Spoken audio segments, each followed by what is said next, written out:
Good evening, everyone. Welcome to our February 17, 2026 City Council meeting. It is 7:03. Meeting is now in session.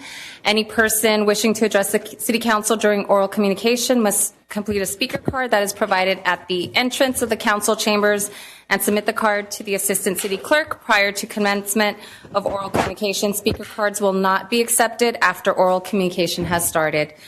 Tonight's invocation will be led by Pastor Al Richardson from New Beginning Christian Fellowship of West Covina, and student Danica Valdovinos from San Jose Charter Academy will lead us in the Pledge of Allegiance. All rise.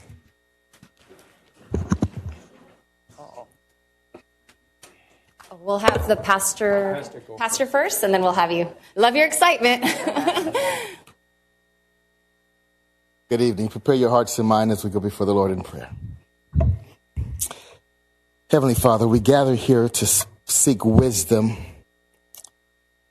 reason, and compassion in the service of our city.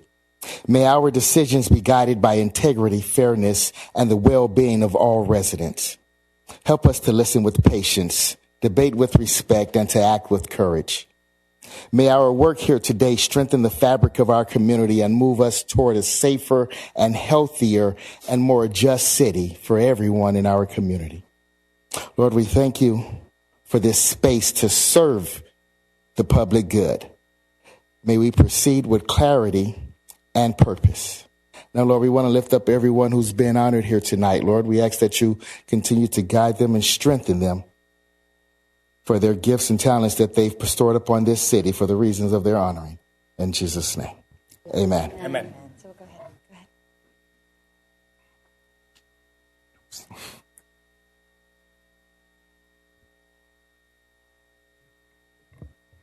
Good evening, everyone. My name is Danica Valdovinos, and I'm a sixth grade student at San Jose Charter Academy. I'm honored to be here tonight to lead you in the Pledge of Allegiance. So please stand and join me. Place your right hand over your heart. Ready, begin. I pledge allegiance to the flag of the United States of America and to the republic for which it stands, one nation, under God, indivisible, with liberty and justice for all. You may be seated. Thank you. Good job. Good job. Roll call, please. Good evening, Mayor. Councilmember Gutierrez. Here. Councilman Wu. Here. Councilwoman Diaz. Here. Mayor Pro Tem Cantos. Here. Mayor Lopez Viado. Present. City Attorney, is there anything to be reported out of closed session? There is. The City Council met in closed session to consider litigation against Councilmember Gutierrez in Los Angeles Superior Court related to a California Public Records Act request and Councilmember Gutierrez's obligation to preserve and protect city documents. Councilmember Diaz moved and Councilmember Cantos seconded the motion. The motion carried 4-0 to file suit with against Councilmember Gutierrez recusing himself. Thank you, Mayor. Thank you. On to presentation. I have a comment to make. No, there's no comments on this. We're going to... I have a comment to make. No comments. I have a comment to make, Mayor. Disrupting the meeting. I have a comment You're to make. disrupting a meeting second I have a time. comment to make. One more time, we're going I to have a call comment Sergeant to M at make. Arms. I have a We're going right to to presentations. I have a right to comment. All right, so I'm sorry, everybody. We have to do this, Sergeant I'll make of my Arms. comment while Sergeant you're of Arms, talking. please, so we can continue So- this. He's disrupting the meeting. Sergeant at Arms. This is an attempt Sergeant at Arms. of retaliation. Well, We're going to need a recess. This is what happens This is going to happen. when people don't turn in their money. This is not the agenda the item. taxpayers. Please, Sergeant of Arms, come. So I'm making my Come here. comment. Comment needed. No I'm comment. making my comment, Disrupting and I the have meeting. finished my Here you comment go. now. I'm so sorry for everybody. We have to do this. We have one council person. Recess. That is not. We'll do a quick recess. PG will have a few I'm finished things. with my comment. What are you going to do? Waste people's time? Can we continue this meeting? I'm not going to answer dumb questions. Okay, I already said yes. I'm finished. Disrupting the meeting. You want to remove him so we can do presentations right after? Do you want to continue? Presentations? Hurry up. Can I continue? No, if How you many tell me. times do I have to tell okay, you that Sergeant I'm Barnes, ready? now. Jeez. That's not how the law works. Go ahead. Jeez. Recess, please. Call. Is everybody settled in? All right, I heard a yes. All right, we are back. Session's back in session.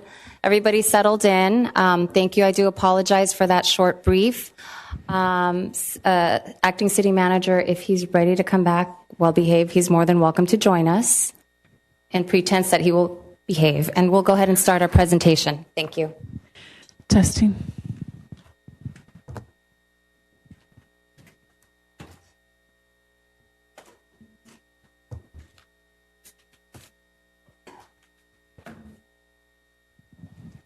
All right. Presentations are for the good news, good times, good everything, and we are here to celebrate all of that. The first presentation is a certificate and street site celebrating the retirement of Lieutenant Mike Weatherman. So please come up to the front, and Chief Cortina, please come up to the front and join us.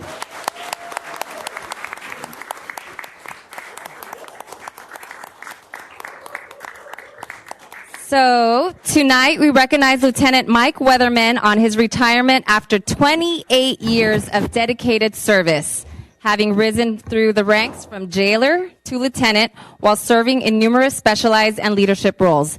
At this time, I'd like for them to share a few words, so I'll go ahead and let the chief say a few words before we give it to you. I can't believe you're retiring. You're too young.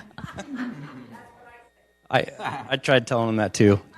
But before I say a few words about Lieutenant Weatherman, we have a little slideshow we put together for him. He doesn't really know about this yet, so here we go. Surprise. But it's just a... Look at that. Look how young he looks there. We have sound? Oh, my God. Pictures of him when he was young. No, so young. Wow. The sound's up. Academy. Sounds up. Start it over with music. Hold on.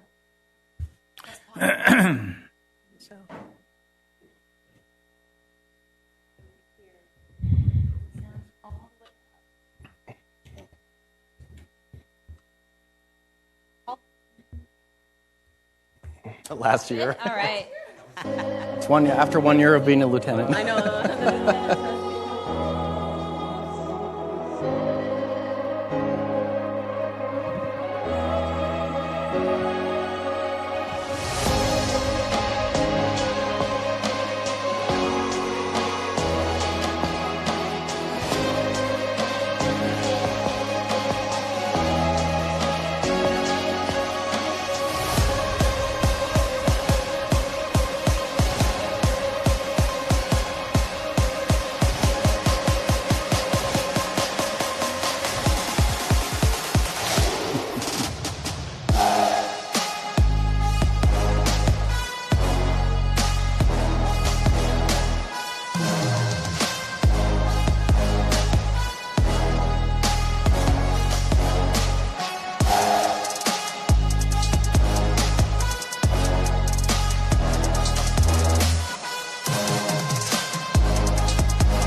That's just a slight summary of Mike's career. Mike has pretty much done, anything possible within law enforcement, from, as you see, being part of the mounted unit, riding horses, to flying above us, providing air support, to riding motorcycles. I mean, you just name it. It's a bittersweet moment for me. Mike and I think, are the two most senior officers here in this department. So now I'm losing my partner here in crime. And it's a bittersweet moment for me. Mike, it's just been an honor working with you all these years. And but at the same time, I'm very happy for you. Congratulations on the next chapter.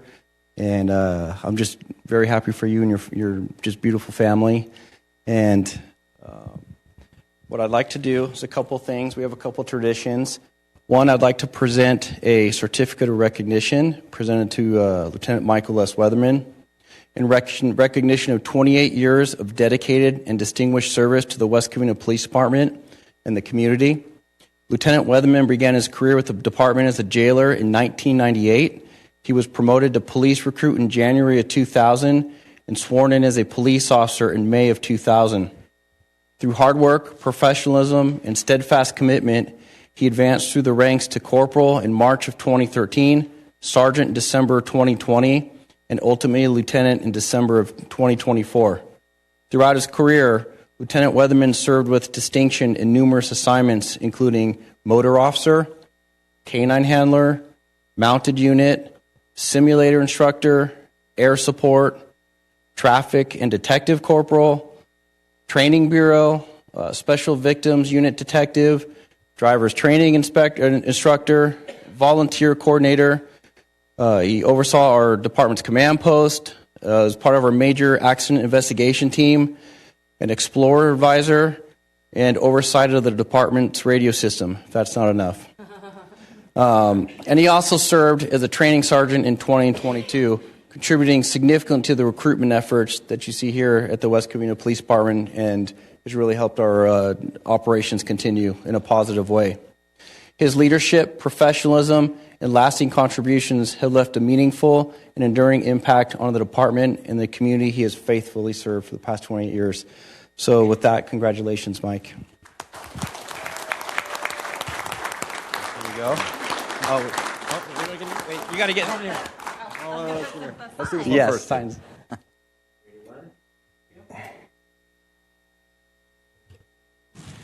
And one more tradition before I hand over the mic to Mike here is our retirees earn a West Covina street sign they can place anywhere that they want to in their homes.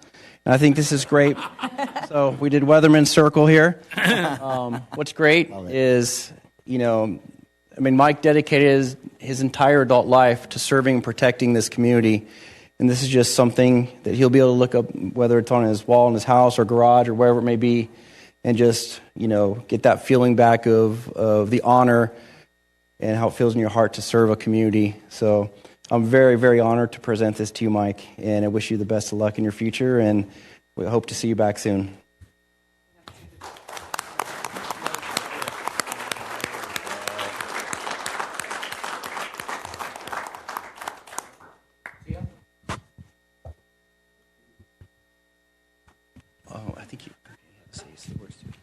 I was going to do that. I wanted you to say a few words. I mean, that you've done a lot. You've accomplished a lot. I've seen you everywhere. You've done it all. Would you like anything to say? And you could always come back as a volunteer, the Citizen Academy volunteer. So we'd love to have you here. But go ahead, hear a few words. All right. So as people know, I'm a man of few words. No, I'm just kidding. You guys all know me. You guys all know better. I'm going to keep this short and sweet just because Enrique's got a bet that I'm going to start crying. So I want to prove him wrong. Good evening, Mayor, council members, chief, friends, family, and everyone here tonight. I want to begin by saying thank you. Thank you for being here for the City Council presentation and for recognizing my retirement after 28 years of service. It truly means more to me than I can express. When I started this career nearly 3 decades ago, I had no idea how much it would shape my life. This department, this city, and the people I've had the honor to serve alongside have become family. Every late night call, every tough day, every success, we shared it together. There's a quote my friend Dave in the back taught me by John Maxwell that has always stuck with me. He who thinks he leads but has no followers is only taking a walk. Leadership isn't about rank or title. It's about influence, example, and earning the trust of the people around you. I've been blessed to work alongside incredible leaders and even better teammates who made me better every single day. I also want to thank God for protecting me throughout my career in a profession where every shift carries uncertainty. I never took for granted the grace and protection that allowed me to come home safely to my family, and I'm deeply grateful. To the men and women of the department, both sworn and professional staff, thank you. You are the reason this city is safe and strong. I am proud to have stood beside you, to our city leadership and our community. Thank you for your support and trust over the years. Most importantly, to my wife and daughter, my family, thank you for the sacrifices you made so I could serve. You carried the weight at home so I could carry the badge with honor. I leave with a full heart, grateful for the friendships, the lessons, and the opportunity to serve this great community for 28 years. It has truly been the honor of a lifetime. Thank you all. God bless. And as Houston says, see you shortly.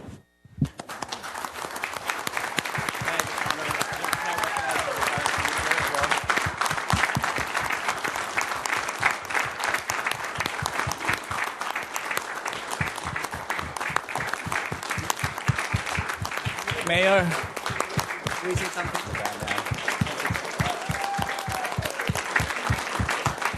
Okay.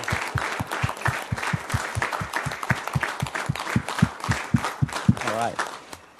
And before I turn this over to council, I'm sure we'll make some comments. I also wanted to thank all the family and friends for being here to support Mike tonight. And I also want to recognize retired West Covina Police Chief David Faulkner, who's also in the house tonight. Thank you for being here. So before we continue, each council members would like to say a few words. Go ahead. Councilwoman Diaz. I just want to congratulate you and wish you well in whatever endeavors you want to do. And I want to thank you for picking West Covina to spend your whole 28 years and saving our community and keeping it safe. And I'm sure the men and women of the West Covina PD are really going to miss you. And we're all going to miss you. So thank you. Thank you for your service. Councilman Gutierrez. Yes, I want to commend Lieutenant Wetterman. You are a lieutenant and an officer for our department who has gone above and beyond always, helping our community, making sure that you are always in our community. Your leadership, your legacy, and the foundation you created for this department will live on for generations to come. I commend you for your service, for your leadership, and for being a role model to not only to your the men and women of our police department, but also to our community. So thank you and congratulations on your retirement. Mayor Pro Tem Cantos. Mike, I really have got to join with others in thanking God for who you are. You were the one who taught me the basics with Citizen Academy when I first arrived here. And you taught all of us with such passion and heart and such a depth of knowledge.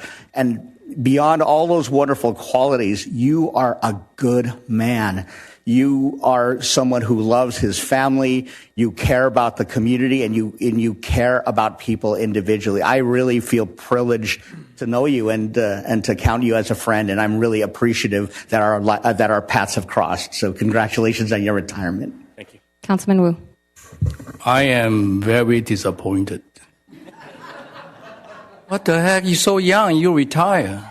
We need you. And you are a good salesperson. You sold me. Okay. You tell me you need money. Okay. And I just donated $7,500 to you, and the Chinese associate donated $7,500 to you. Remember? Because you're such a good salesperson. You play the violin so good that we need money. We need the police explorer to go to San Diego to compete, and they got the first place. Let's give him a hand. And you're such a good leader. Okay, you give the inspiration to all the young, our future police officer, and give them the chance. And you told a community member to help out. Okay, and that's why they pitch in to help all the people that you influence and to go to become a police officer.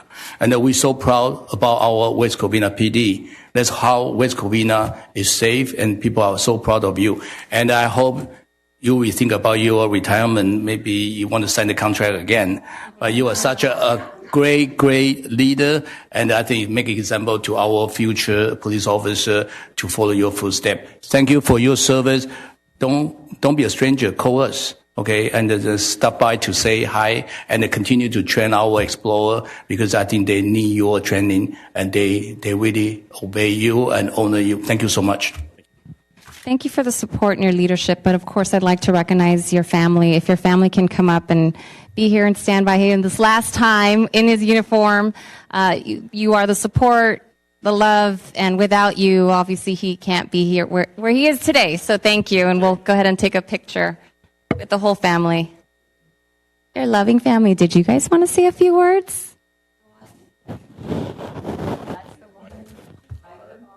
Aww. They whispered that they love him very much. So thank you. There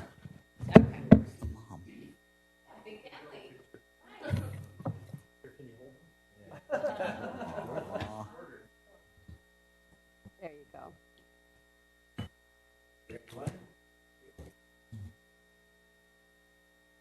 Thank you. Thank you. Congratulations again. Great job.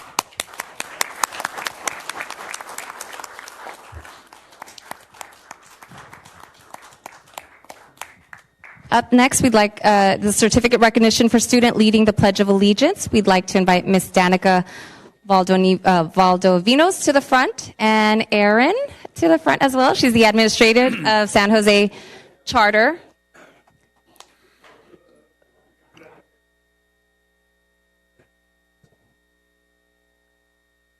So Ms. Danica is a student at San Jose Charter Academy. She is a lighthouse leader and in the 6th grade. Can you share what it means to be in the lighthouse as a lighthouse leader? What do you do as a lighthouse leader and what the organization is? Lighthouse is like you go to other grades and you teach about the 7 habits and the core values. 7 habits and core values. And would you like anything to say?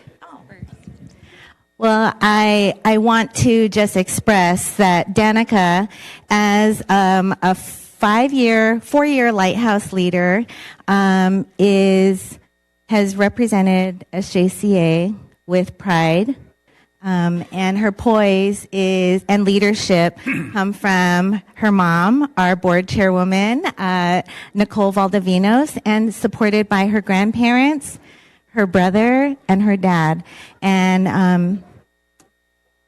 And thank you, Danica, for representing us well. She did not hesitate one bit to come and present the flag at this council meeting.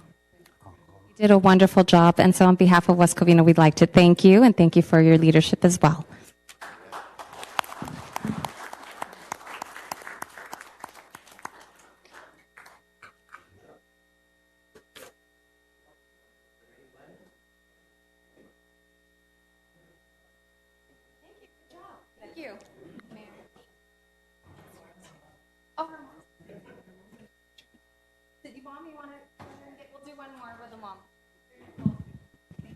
Proud mom. Mom's the one who took you here today, right?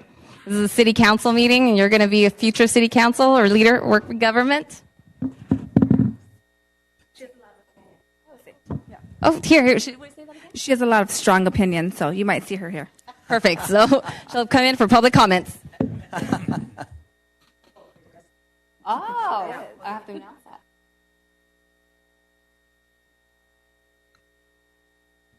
Thank you so much. They also commented. Oh, go ahead. They also commented that she is a great wrestler, award-winning wrestler. We'd like to honor and see that and put that into the next council. Thank you. Now we have presentation by UEI. We'd like to invite Executive Director Irma Perron and Lynn Mulheron, VP of Government Relations. So UEI believes that every student should have the opportunity to have a better future. Their supportive faculty and staff are committed to helping students reach their goals even when challenges arise, from help with choosing the right career path to finding a potential employer after graduation. UEI is committed to being your partner in success. Share a few words. Absolutely. Thank you so much. Well, thank you for having us this evening. Did you know that West Covina is home to an accredited trade college that has been serving California since 1982, training residents for essential in-demand careers? That college is UEI. UEI College has been part of West Covina since 2018, And after 4 years with UEI and over a decade of teaching experience, I couldn't be more proud to represent our school and the students we serve as the executive director there at the college. Every day, my team and I get to work directly with the West Covina residents who are looking for a better path in careers they can build a life around. Rather than the traditional classrooms, our students train in hands-on learning labs, and we partner with local employers across the city to help place them in their new careers. Today, UEI serves more than 1,000 students right here in West Covina. They're in training for careers such as electrical, HVAC, automotive technicians, medical and dental assistants, and medical billing and coding professionals. Our programs are affordable and eligible. Students can apply for grants and loans. We also reinvest thousands of dollars back into the campus to our labs, supplies, and equipment.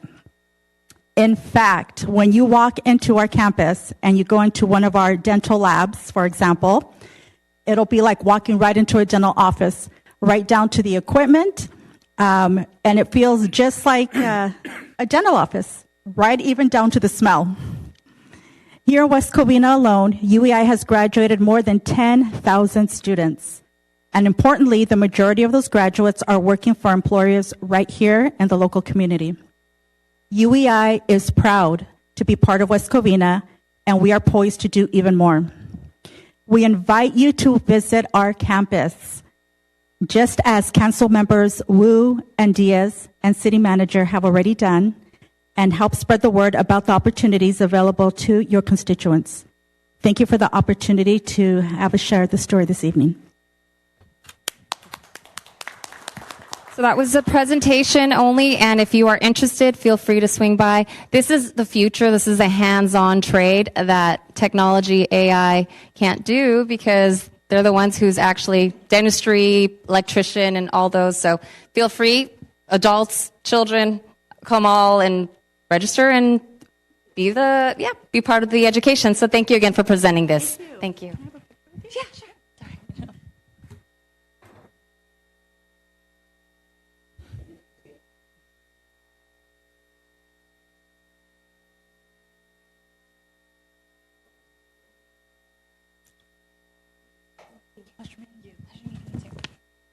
Now for the Taste of West Covina, we will have Fresco Pizza Plus. We'd like to invite Kenneth Kim to the front from Sushi Holics.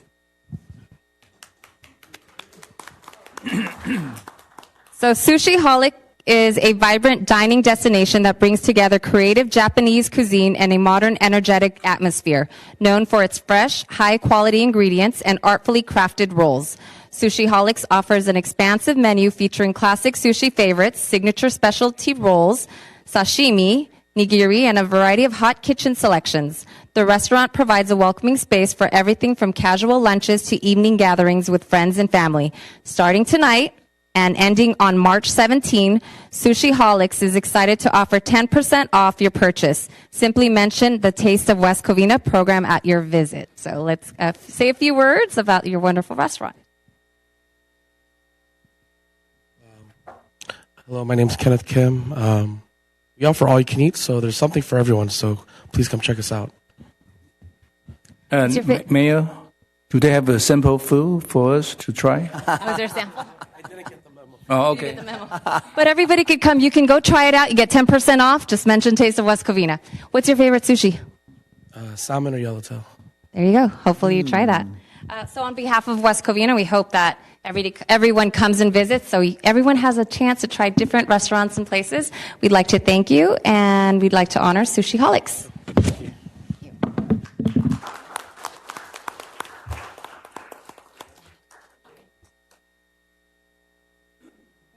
Thank you. And we have information on our website as well. So now we have Fresco Pizza Plus, and we'd like to invite Azmi Kahili. So Fresco Pizza Plus in West Covina is a local favorite known for its fresh ingredients, generous portions, and welcoming neighborhood vibe. From handcrafted pizzas loaded with flavorful toppings to classic Italian specialties, hearty pastas, crisp salads, and hot sandwiches, the menu offers something for everyone. Whether you're grabbing a quick lunch, picking up dinner for the family, or catering a gathering, Fresco Pizza Plus delivers quality, value, and satisfying flavors that keep the community coming back. Starting tonight and running until March 17, Fresco Pizza Plus is proud to offer a 20% discount on all pizza orders. There will not be a limit on the number of pizzas that can be ordered. So order all the pizzas, have a pizza party. There you go for 20% off. Would you like to say a few words? Thank you. We are a new business in West Covina. Opening a new business is not easy at all, but especially from the scratches. But also I want to thank all the departments, planning department, building department. I remember Mrs. Norma, she was very nice to help, professional, and she was really, really clear. Building department, fire department, they was supporter more than Ingrid. And inspections, I want to thank all the inspection teams, especially Art.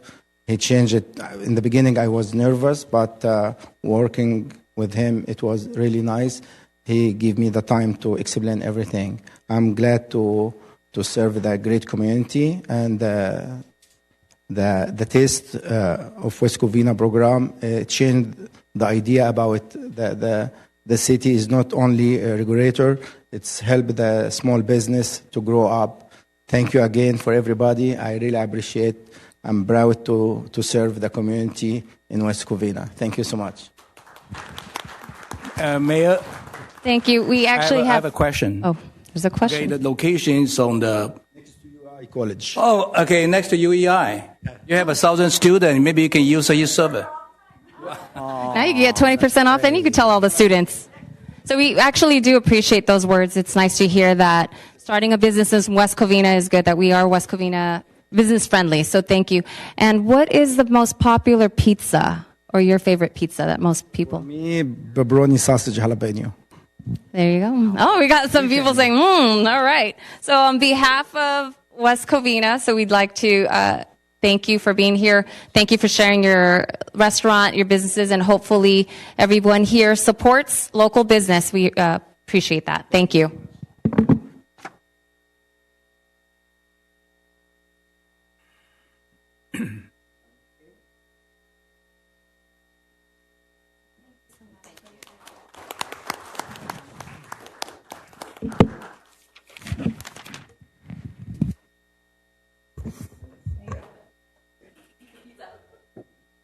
I like sushi too. All right. Now on to the city manager's report will be given by acting city manager Mylan. Please proceed. Oh, is your mic? There we go. There you go. Public Works staff assisted the Hope team with cleanup of a homeless encampment that formed behind the property located at 2435 South Azusa Avenue and Amar Road. City street crew updated several red curbs throughout the city. And due to the forecasted rainstorms, Public Works crews will be on storm watch and proactively monitoring city streets to include flood zones and city streets for formation of potholes and repair them in a timely manner. The city of West Covina will shortly welcome Klatch Coffee to our community. They will celebrate its grand opening and ribbon cutting on Saturday, February 21st at 9 a.m. Klatch Coffee is located at 2630 East Workman Avenue inside Sprouts Farmers Market. All are welcome to join the celebration and welcome the newest business to the community. The City of West Covina would like to introduce the Commercial Facade Program to our business community. The program is a storefront facade improvement program that will award 10 eligible businesses with $10,000 reimbursement through a CDBG grant. Businesses located within the eligible CD census tract are encouraged to apply during the application period, which will open in early April 2026. Eligible businesses are encouraged to contact our Community and Economic Development Division to apply for the program. West Covina trash profile. So far, business count and account overview. Total businesses in the city is at 3,400 businesses. Total commercial accounts are 807. Multifamily dwellings account for 233. Outreach and compliance efforts, accounts contacted, all 807. Cal Recycle waivers issued, 112. Contact rate, 100% of commercial accounts were contacted. Cal Recycle Collection Service Waiver Program. Cal Recycle can waive collection requirements for organics, recyclables for a temporary 5-year period. De minimis waiver. West Covina may approve businesses a de minimis waiver when they have very little organic material, less than 20 gallons a week. Physical space waivers. West Covina may approve physical space waiver if the commercial business or property owner doesn't have space for containers needed for collection on their property. Athens Services and the City of West Covina will work with businesses and property owners because most space constraints can be solved by Athens Services Waste, and their phone number is attached, 888-336-6100. On Friday, February 13th, Shadow Oak Community Center hosted its first Sip and Paint Night event. The guests enjoyed a relaxing and creative evening featuring guided painting, delicious appetizers, and adult beverages. With 30 participants in attendance, the event was a wonderful success and provided a fun and welcoming opportunity for the community to connect and unwind. On February 13th, the Cortez Community Park Senior Center celebrated love and friendship during its annual Valentine's Day event. 200 participants enjoyed entertainment with DJ Rudy, a meal by chefs Holly and Teresa, and craft activity with its sponsor, Comfort Keepers. Please join us at our next event on Monday, March 16th for St. Patrick's Day.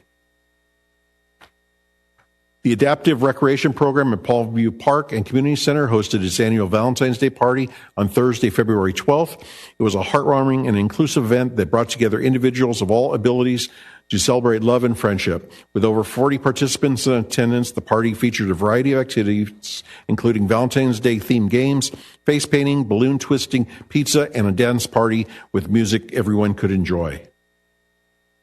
Couples Connect, a relationship workshop, was held on Thursday, February 12th at the Cortez Park Community and Senior Center. The event reached full registration and was offered at no cost to the community.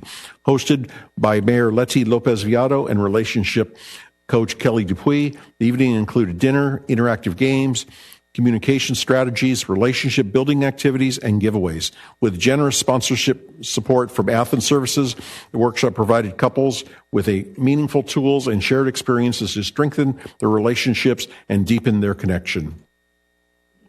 To address increased volume of public records requests and document processing, the city's clerk's office will temporarily close to the public 2 p.m. on Tuesdays and Wednesdays. We appreciate the public's understanding and cooperation. City of West Covina invites the public to attend micro-budget workshops held every Friday in March. These sessions are designed to help and give interested residents the opportunity to review budget information and ask questions. Space is limited. Please RSVP to Diana Campos at dcampos@westcovina.org to book your appointments. Upcoming events, Student Government Day in partnership with the Kiwanis Club of West Covina is scheduled for Tuesday, March 3rd at the West Covina Civic Center. Easter Egg Extravaganza in partnership with the Kiwanis Club of West Covina is scheduled for Saturday, March 28th, 2026 at Cortez Park and at Del Norte Park. And that includes my update for tonight. Thank you. All right, we'll move on. Madam Mayor? Yes, Mayor Pro Tem Contos? I just have a question for the acting city manager. Sure. With regard to the CDBG money that's available to businesses that are eligible within that particular geographic area, can you tell folks what that geographic area is so that way they would know if they fall within that zone, please? Sure. It's going to be north of the 10 freeway, south of Badillo.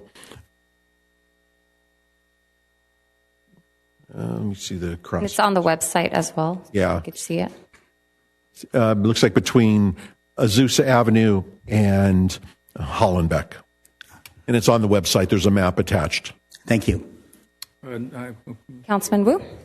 Thank you so much. Okay. Is that possible we can apply like Glendora Avenue because there's some of the old business over there, they can have a grant for CDBG fund to help them to improve the facade, so maybe more appealing. Understood. I will check with our CDBG coordinators if we can include that area. Okay, thank you. Thank you. All right, so we'll move to oral communications. Comments are limited to 3 minutes per speaker unless modified by the presiding officer or the city council. Requests to speak on agenda items will be heard prior to requests to speak on non-agenda items.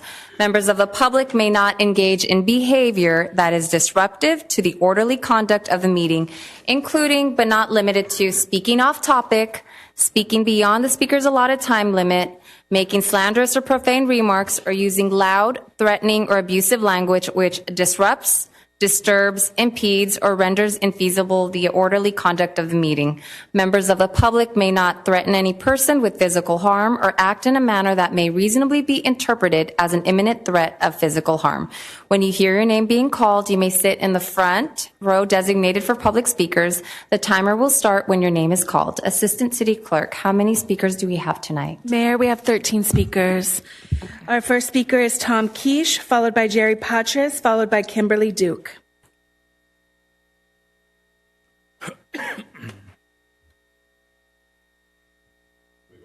Yeah, come up to the front. Put the mic up here. Hello. I've seen everybody here before. I've been here before. My name's Tom Quiche. I volunteer only a couple miles from here at the animal shelter. But I drive quite a distance to come to these meetings. And as I'm coming here, it takes me about an hour because there are rules, there are laws, there are speed limits, there are lanes I have to stay in. And then I got here and there was a little bit of bump. We all had to go out and police were here. And there's rules and things that you all do here. And then right before I started speaking, you read a list of rules. But the only thing that I've ever heard from a city council person against spay, neutering, and microchipping is, I really don't want to tell people what to do. I find that ironic. Matter of fact, I'll tell you a story. Last time I was here, I was with a group of 3 other people, and we spoke at a few different city council meetings. And at one of them, after we got done speaking, the mayor actually said that. I don't really want to tell people what to do. And the very next thing he said was how you couldn't have fireworks. I like fireworks, but he wouldn't let us do fireworks. So, I've been here before. I've talked about spay and neutering and microchipping. You all are going to talk about it later. We have problems in Southern California with overcrowding. The Animal Welfare Data Network posted on February 3rd that 15,857 animals were euthanized in Los Angeles County in 1 year. You all can help slow that. You all are here to tell people what you think they should do. I don't really want to hear all you talk about all your animals and how great you are with your animals. I'm sure you all drive the speed limit. Those laws are not for you. They're for the people who don't know. The people who will bend rules. The shelter is filled with animals right now. And animals die every single day. And people have to do that job every day. It's not only an animal problem, it's a human problem. It's a societal problem. And you have a choice. You have the opportunity to make a change. Somebody came up with the idea of speed limits years ago. And spay, neutering, and microchipping is not new or revolutionary. You are the exception. Please, mandate spay, neuter, and microchipping. Thank you. Jerry Patras, followed by Kimberly Duke, followed by Mario Sobavaro.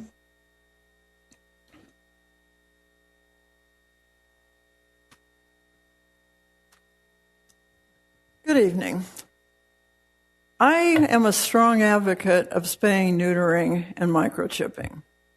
I recently, last year anyway, adopted a dog that wasn't neutered, and I had it done. It's very expensive. I think it was like $400 for a male dog.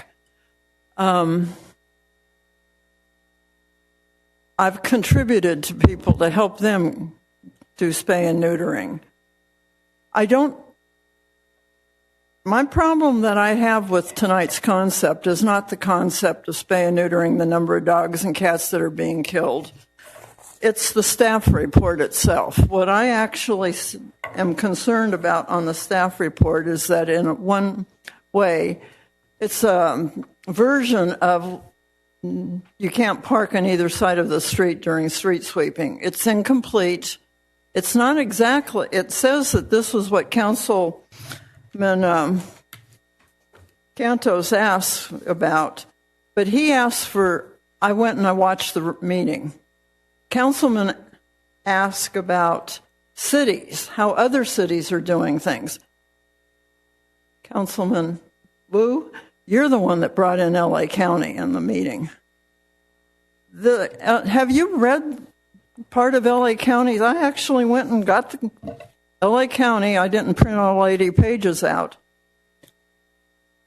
But if you do it this way, the mandatory spay and neuter program, there's penalties for violation of any part. I found that interesting. First violation is a fine up to $250. You fail to correct within 30 days, it's deemed a second violation. The second violation occurs within a first year of the first violation. That's a misdemeanor punishable by imprisonment in county jail for a period of up to 6 months or by a fine of up to $1,000 or both for fine and imprisonment. There wasn't any consequences if you go to the county thing that was in that staff development report. I think that's significant. They can impound your unaltered dog or cat, and then they have some reasons how you can get it out. At your cost, you have to deal with it as the dog owner. I would like you to go back to what Councilman Cantos asked, and he would ask for support in researching other city approaches to spaying and neutering. That would be not just county, but it would be, there's, I think, 3 animal shelters in LA that service this area. What do the cities in those areas do? How do they handle it? The heavy-handed approach is not what I think I can't speak for him, but I don't think that was his intent. He wanted cities. There's not one city mentioned in this. Thank you. Kimberly Duke, followed by Mario Sobavaro, followed by John Shoemaker. Good evening. My name is Kimberly Duke, and I volunteer at Baldwin Park Shelter. My comments are spoken as an individual, and I appreciate this time to speak. I hope that you will consider the merits of spay-neuter from both the perspective of reduced cost of sheltering to the residents of West Covina and from the perspective of a situation I'm going to describe now. These words were written by me back in September, about an hour after reading a post on Instagram. The post shared a heartbreaking update about a dog named Frico that I liked very much. Frico was surrendered by owner in late July, and despite best efforts of staff, networkers, and volunteers, Frico lingered in the shelter for weeks, and these turned into months. On Monday, September 21st, a hardworking veterinary technician was assigned a task few would envy. He or she would pull out a metal cart on wheels to roll it, wheels clacking noisily, to Frico's kennel. Although I was not there, I imagined Frico wagged his tail in excitement to see one of the few people in Los Angeles County who cared deeply about him. Frico was probably excited to be let out of his concrete kennel, anticipating the freedom to stretch his legs, do some good sniffs, and feel the morning sunshine on his body. But sadly, that metal cart was not headed for the play yards. Instead, Frico was wheeled to a small room, in the center of which is a metal exam table. Volunteers are not allowed in that room, but I imagine that as the vet tech prepared the medication that would stop Frico's heart, although I cannot speak for the vet tech, I imagine it impacts them in ways the public doesn't see. Vet techs are caring individuals. They devote their careers to the well-being of animals and the community. I imagine as that vet tech inserted the needle that would pump the fatal drug into one of Frico's veins, he or she was still met with a gaze that held hope, trust, and love.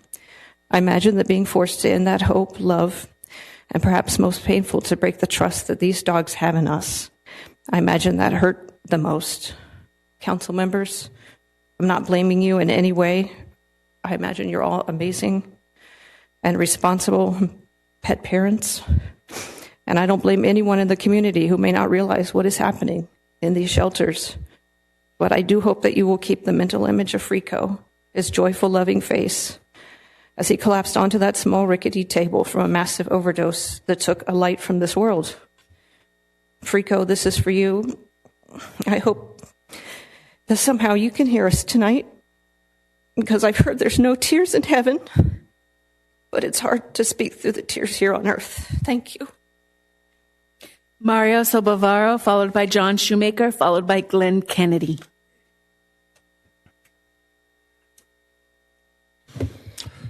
Good evening, City Council. Here to speak on a couple of items. Specifically, item number 7, I definitely believe in responsible dog and pet ownership. But I will side with Jerry on this one that staff report probably needs a little looking over. Yeah. I'll just leave it at that. Next thing, there was a Del Norte update by the school district, and one of the slides showed that West Covina is requesting 1.5 acres of land from the Meritage project. Thank you for that. So that I think will make some people happy there.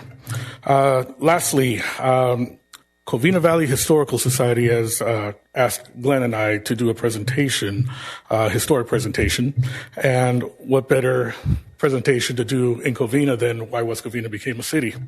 So we will be doing that March 26th. We'll have some more information, but we're making this a little special because we've actually invited students from Covina School District and West Covina School District speech and debate teams, and we are going to take the audience back to 1922, and they're going to do persuasive speaking on Covina arguing their points, West Covina arguing our points.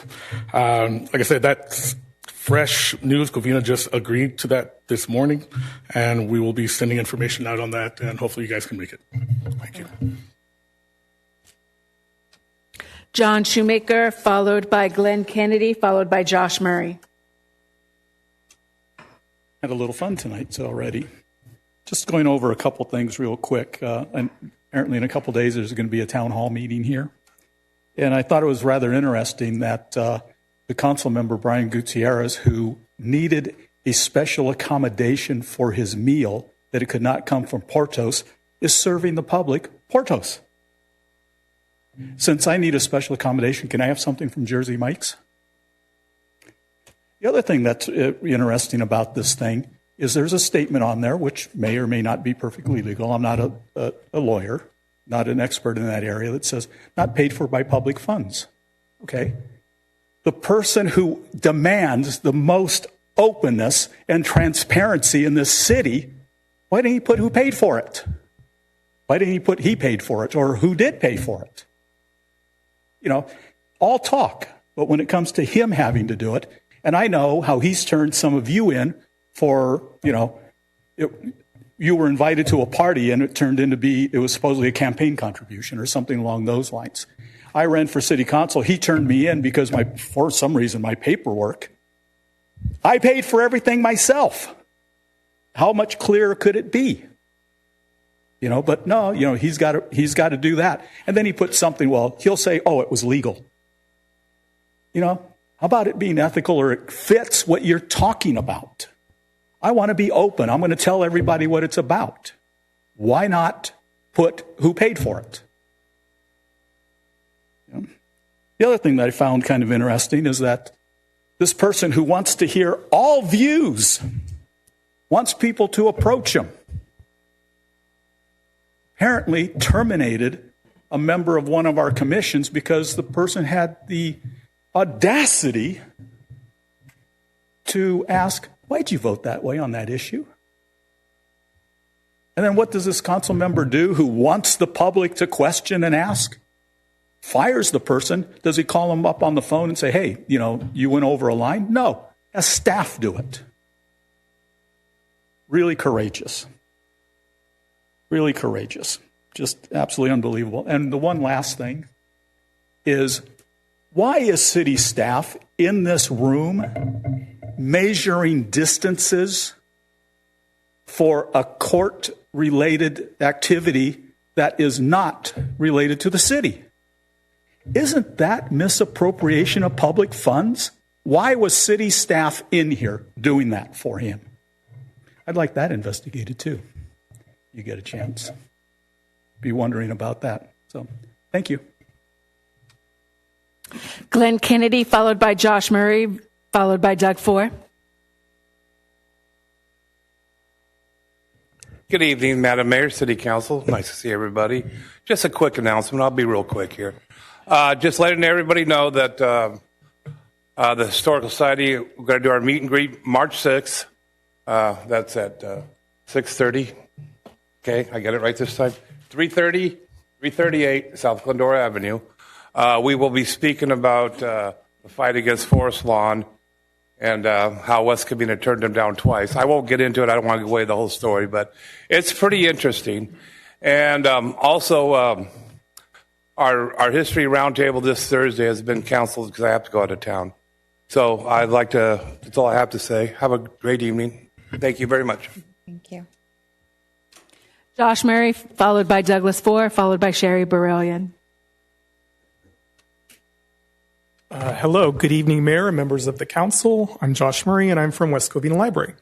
I'd like to invite the teens of the community to the Teen Chinese Lantern Program on Wednesday, February 18th from 4 to 5 p.m. In celebration of Lunar New Year, teens are invited to create their very own Chinese lanterns and learn about the cultural significance of Lunar New Year. This program is for ages 12 to 17 and will be held in the library's seminar room. Also, children ages 1 to 5 and their parent or caregiver are invited to join us for a very special children's musical sing-along on Friday, February 27th at 10:15 a.m. Join us for a joyful jam session with Key and Harmony. We'll sing some well-known children's songs and learn about the instruments and rhymes. And this program will be held in the library's meeting room. Thank you for your time. Douglas Ford, followed by Sherry Barillion, followed by Dennis Phillips. Hi, guys. My name is Doug Ford. I live in District 5. I have 3 businesses in District 3. Sushiaholics. I've been a customer of yours for years. Great go-to. And I can't wait to take my kids to your pizza place. So, being a restaurateur also, the trash. I'm here to talk about the trash again, guys. In December, we were told about a 17% increase. That was all lies. I've asked 2 questions. How much money did Athens need for this Senate bill? No one can answer that question. How much money did the 17% to 303% increase give Athens each month? I have met with Athens 6 times now. I'm exhausted meeting with them, but they refuse to answer it. The council, I'm guessing, does not know that answer either because they have lied to you guys. It went from 14.5% increase in November to 17 to 303% in December. Who made that increase? How did it change to that? Athens has told me that all city staff and this council knew that it was going up to 303%. Based on your guys' questions, 4 of your guys' questions to Liz, the vice president of Athens on December 16th, I do believe that you guys were lied to. The next question is, what city staff, who read this contract? Who met with Athens from the city? Who was supposed to report to you guys the correct numbers? Please be transparent. I also find it hard to believe that we spent 4 hours on tree trimming proposal, 10 hours on going over line by line of council conduct, but the biggest contract in the city that you guys are responsible for, nobody read it here? It's mind-boggling. Or the $1.5 million that you guys got, so you just looked the other way and just signed off on it? Also, the $150 gold boxes of See's candy that was brought in to the city from Athens days after this contract. Who took those gold boxes of See's candy? 22 boxes were given out to council and city staff days afterwards. Also, it was earlier reported that a generous donation from Athens, it's a great event that you did, but a generous donation from Athens, is that why you guys just voted yes? Because every time you ask for money, they give it to you guys? Are you guys going to hold Liz, the VP from Athens, accountable from lying or misleading you guys? Because she did. It's clear as day on September 16th. 4 of you guys contacted her and asked her for that, and she lied to you guys. Community members, please remember, they said that there's no increase for residential in this new contract. That's 100% wrong.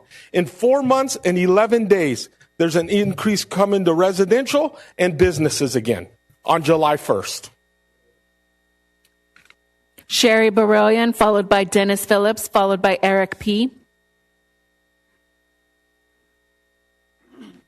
My name is Sherry Berlin, and I'm also here to talk trash. What you guys did is ridiculous. Ridiculous. It was a 5-0 vote. The city's going to get $1.5 million. What the people don't know is not $1.5 million this year, another $1.5 million next year, and another $1.5 million the next year. That's like paying you to screw the businesses. That's not right. You said 17%. Now they're paying 303%. Does that include our school districts? Are they considered a business? What about the VFW? What about the Elks Lodge? What about everyone who's just trying to make a business go? And you guys are reaping the benefits off of their backs. You want to hire 10 new police officers? I'll tell you how to hire 10 new police officers without taking the $1.5 million. But you need to take that $1.5 million, give it back to Athens. And Athens has a low-income program. Wouldn't it be nice to take an additional $20 off their bill? You need to have a senior program, because once you retire after 65, you're limited on your income. Wouldn't it be great for them to get $20 or $30 off their bill, and then to take all the businesses and to contribute to that? That's what you could do with 105, but you're being greedy about it. You want to pay for your police? Okay. You take the sportsplex. Quit trying to run a business that's going downhill that costs the city $1 million a year. You've just made up $1 million. Now you have a second business, which you have no business running, which is a chamber. You budgeted $850 a year. That's $1.8 million a year you could be using to pay for those police officers and not trying to run a business you have no business running. It's time someone stood up for the businesses and the community. And the city needs to stop taking all of the bribe money that they're taking. Thank you. Dennis Phillips, followed by Eric P., followed by Jenny Phillips. Dennis Phillips. The mic, if you could speak on the mic. Dennis Phillips, 925 South Felinda Avenue. As we try to wrap up this receivership on the property, all of the reimbursement back to the receiver has to get done. So I have the most recent monthly statement, and it would appear on that statement there's $130,000 left, $230,000 left of the $310,000 loan that was put against the property. So that's $85,000 roughly. And so we have been conversing with the city attorney and, of course, the receiver. And the bottom line is the payoff now is $148,000. So, and again, based on the statement, I'm looking at about $90,000 based on the last statement. So it's like, okay, this is a huge number compared to where we think we might be at to get out from under this thing. And then I requested loan documents to try to figure out where all this money is going. The receiver has failed to supply us with that information. So I'm going to estimate my costs here as best I can. But we have a loan cost of about $45,000 for a $310,000 loan that has lasted for 9 months. It's accruing interest at the rate of $102 a day. The money owed is not part of that interest because it's not put into anything. It's an interest-only loan. We have insurance on the property. At date, the insurance is $18,300. That's for 14 months of insurance against a $310,000 loan. And the payoff on that insurance rate is $322,000 is the full coverage. So the only coverage that $18,000 is covering is not the house or the property. It's covering only the loan. Obviously, there's too much to go on here, but I mean, and then we have, obviously, the city has to get apparently reimbursed. So we have $10,000 or $8,000 in attorney fees. We have reimbursement for code enforcements of $3,200. We have unpaid fines of $2,200. I mean, it's for somebody that never knocked down a weed. I did that at 11 months into this process, not them. Eric P., followed by Jenny Phillips, followed by JD.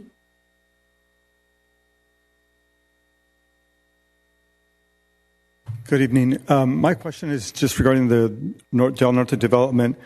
I listened to, couldn't be here at the last meeting, but a gentleman came up here stating that there was a closed meeting and that there was negotiations happening with Meritage. And so now I'm possibly hearing from the school board that you're asking for 1.5 acres. Is the process, I'm just have been coming here the past few months regarding the Del Norte and coming to every city planning meeting. And so I'm working with other neighbors trying to get our sentiments and our needs, our requests brought to you and to the city planning. What is are the steps that are happening? Do you wait on the city planning commission before continuing with negotiations with Meritage, or because of all my efforts are in vain? Then I just want to know basically how is that process? I don't know. After the public comments, the city manager will respond to all the comments. Okay. All right. Thank you. The pastor earlier, Al, he said, seek wisdom. We're here to have integrity, wellness for the community, that we will have strengthen the fabric and have a safer, more just community. And I was just speaking with somebody that told me about a redevelopment similar to what's happening here. It happened in San Bernardino. And unfortunately, the developer tweaked the books on assessing certain things of traffic and different things. And the city council was aware, went through and everyone's in court, all the developments on hold, and there's a lot of investigations. The whole city is in that area stopped because there wasn't integrity. So I just really, call you guys to have that integrity of what's happening. I hear a gentleman now speaking of the Athens, and he's stating that there wasn't, the integrity on Athens to this, unit here, to all of you, council. So I beg you to have that integrity, because in the end, I live right near the park, and if you develop it, it's going to be happening. I'll have to deal with it. But if you have a place where you know something's wrong, ethically wrong and not fair, and you don't do something about it, you're responsible for that. You have to go to bed with that. And it may not impact you because you're not living by there, but it will impact your lives. When you do something that is not right and you're calling on a godly man to come and pray over you, and you go against that, his blessing to you, your family won't prosper, your business won't prosper, your life won't prosper. And I think we want to have a prosperous community. Thank you all for your service, and I really will continue to come and support you all I can, but we do need to have integrity. Thank you. Jenny Phillips, followed by JD. So just to follow up on where Dennis left off, that $148,000, basically they want us to write them a check between you and the receivership for all the things that they didn't do. Remember that about a year before David passed away in his house, the receiver was instructed to take full control and possession of the property and take such actions necessary to abate the public nuisance and remedy all the state and local building and zoning codes. They did zero. Okay, so then they didn't, obviously you remember you didn't contact any family members. We didn't know what was going on. The court approved the receiver's rehab plan and stated that contractor would begin work in March of 2025. Never abated a weed, didn't clean out the 16,000 pounds of trash that they pulled off the property, Dennis, I should say. they made excuses like the permit process took long, so they couldn't get anything done. But you don't need a permit to abate the weeds. They could have at least done that to make the city look a little bit better. Of course, the main thing is because they wrote multiple paragraphs. I counted like 60 or 70 different full paragraphs describing the horrible conditions that he was living in, the life safety risk, and all that sort of thing. And the receiver did have a responsibility to, and they had the money already budgeted in their plan to take him out and put him in a safe place so he wouldn't die in the filth. Which is really, really a big shame because he would still be alive today. Dennis has done all the work. He's abated the yard. He's gotten rid of all the trash out of the house. He's gotten all the metal off the property, all the broken down cars off the property. He's gotten permits from the city of West Covina to go ahead and start working on it. And yet between the receiver and the city, they want us to pay them the $148,000, but they didn't do anything. They went to court. They stood in front of a microphone probably like this and made a little peddling to the judge or whatever they did, but they didn't do anything that they were supposed to do. They were instructed to do that. They had a rehab plan. It was supposed to take 5 to 7 days to clean out the house and 5 or 6 weeks to do the rehab, and they never even set foot inside the house. I mean, I don't know if you can sleep at night knowing that they want us to write them a check for $148,000, and they killed David. They left him in a filthy house that no one knew about other than you guys and the receivers. I mean, that just seems obscene to me. I mean, why would we give them 1 penny? Seriously, why would we give them 1 penny for what they did? They didn't do any of the work that they promised the court to do. They were under contract basically to do that. And they walked away and they spent the money and they, fiddled around with whatever they were doing, and they never once touched that property. And now Dennis is going to have to try to go to a bank and get $148,000 and all the extra fees that he enumerated just now is absolutely obscene. The interest rate is 15% or some ridiculous amount. It's a hard money loan. And they went to an insurance company that JD 5 times the amount they should be charging.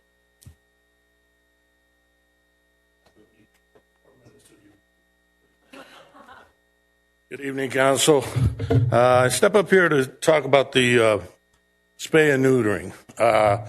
While I'm in support of it, because I know there's a problem with dog abandonment, with animal abandonment, because it isn't just canine, we're looking at felines as well, right? But there is an unintended consequence from the demand of neutering on families that can't afford it. And if the city can't help in that area, or if LA County Shelter cannot provide the supportive services when these animals are abandoned, then I think it would be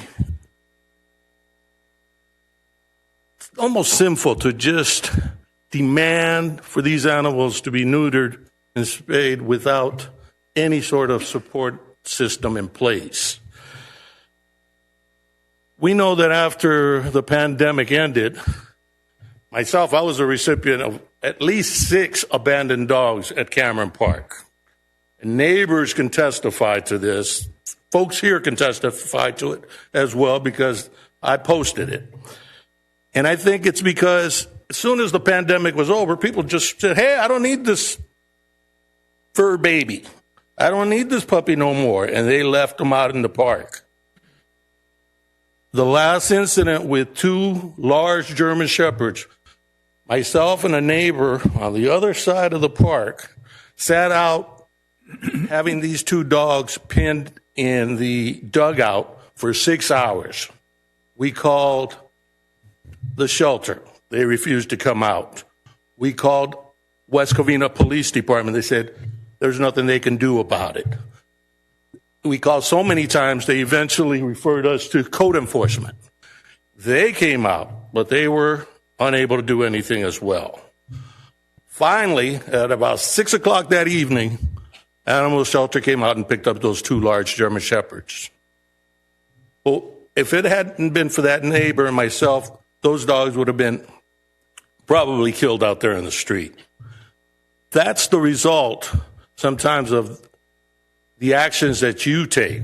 Those are unintended consequences. And sometimes, like the cliche says, the road to hell is paved with good intentions. So please be mindful and considerate with regards to all of the possibilities and what's really needed in order to accomplish this goal of reducing abandonment of dogs and cats and other animals. Thank you. We have no further speaker cards, Mayor. Okay. Acting City Manager, would you please respond to all the public comments, concerns this evening? Thank you, Mayor. For Tom, Jerry, Kimberly, Mario, and JD, there is a presentation seeking direction from the council later in the agenda, so I'll reserve comment until that's presented. Mr. Shoemaker, thank you for your comments. Glenn Kennedy, thank you for your work with the Historical Society. Next meeting, March 6th at 6:30, 338 South Glendora Avenue. For Doug, Sherry, on the trash contract, first, we do have in the contract, there is a senior discount program that hasn't been taken away. That's still in effect. Doug, for your concerns, my understanding is there's roughly 3,400 businesses in the city, 807 accounts. All of those accounts have been contacted. They started with the highest generating trash producers first. A full waste assessment was done, and then a right sizing of service was attempted for each of those customers. My understanding is your account has gone down below 17%. Is that correct? Okay. My understanding it has at this point through a shared bin agreement with some of the neighboring businesses. So instead of everybody having their own trash service, there's going to be a shared agreement on a larger bin. So I'll follow up with you offline on that. But my understanding is everybody that was above the 17% mark has been contacted, and those have all been reduced down. So I have a meeting with, okay, I'll follow up with you, but I have a meeting again this week with Athens to follow up on these things. And I'll get with you on any specific concerns, but that's my understanding. As far as the costs, I'm aware of those two questions that you've posed both to Athens. You've also sent me those questions, and I said I have forwarded those on to Athens as well. I'm still waiting to get a full reply. So far, I know that the initial outlay was $5 million in equipment, which is the blue bins, the blue trash cans, those type things. I'm not counting staff time for that. So I will get you a better answer on that. I'm still following up on that. So I want you to know that Athens is committed. I'm committed to working with the business community, residential community as the rollout of 1383 is being done. And I'm sure we'll have some more hiccups down the road, but doing the best we can to address those as much as we can. Josh Murray, thank you for your update on the West Covina library. For the Phillips family, I'm aware that you've been working with our public safety manager, Matt Ariza, and I actually met you out at the property one day and walked through. Absolutely great job. You've cleaned up the property. Everything looks great. Obviously, what the city originally asked for, you took care of within a couple days. So while the city had been working with your relative for quite a while, you were able to accomplish that very quickly. And I do want you to know, so the public does know, that before we start a receivership action, the city always tries to reach out to relatives. And unfortunately, your last name is more of a common hit last name, so we couldn't narrow down who was related to the occupant at the time, but that was done. Moving forward, I think what we should do next is contact Matt, and let's set up a meeting between Matt, the receiver, and myself, and we'll sit down in the office and we'll get this worked out so you don't have to keep coming to meetings. Listening to what you've explained, I think we do have a path to reduce that by quite a bit. So we will work with Matt to set up the meeting, and I will be in attendance. For Eric P. On the Del Norte project, the proper process is it will go through the Planning Commission first and then come to the council. I've only seen what's been submitted by Del Norte. I haven't seen revisions that are plans as of yet. I believe those will come back at the next Planning Commission meeting as soon as it's scheduled. And until then, the council won't provide direction on anything until it goes through the Planning Commission first. So that is your first step to work with the Planning Commission with your comments and your concerns. And I believe that concludes my responses for tonight. Thank you. after Athens corrects all those issues, please have Athens come here to present and let everybody know what, to make sure they answer all the concerns that they have. Yeah, I spoke with them today, and we are scheduling for them to come back. We're still working through the issues that have been identified. Hopefully we get all those resolved, and we come back with a good presentation sometime in March. Okay. Councilman Gutierrez? Yes, and I think I think Mayor Pro Tem Cantos made a council request about Athens, and I think you just made a comment on Athens. My understanding is that Athens brought in the sustainability payment today to City Hall. I would like to say, ideally, we should probably not cash it until we get those answers. But that's my opinion. All right, anybody else? Councilman Wu?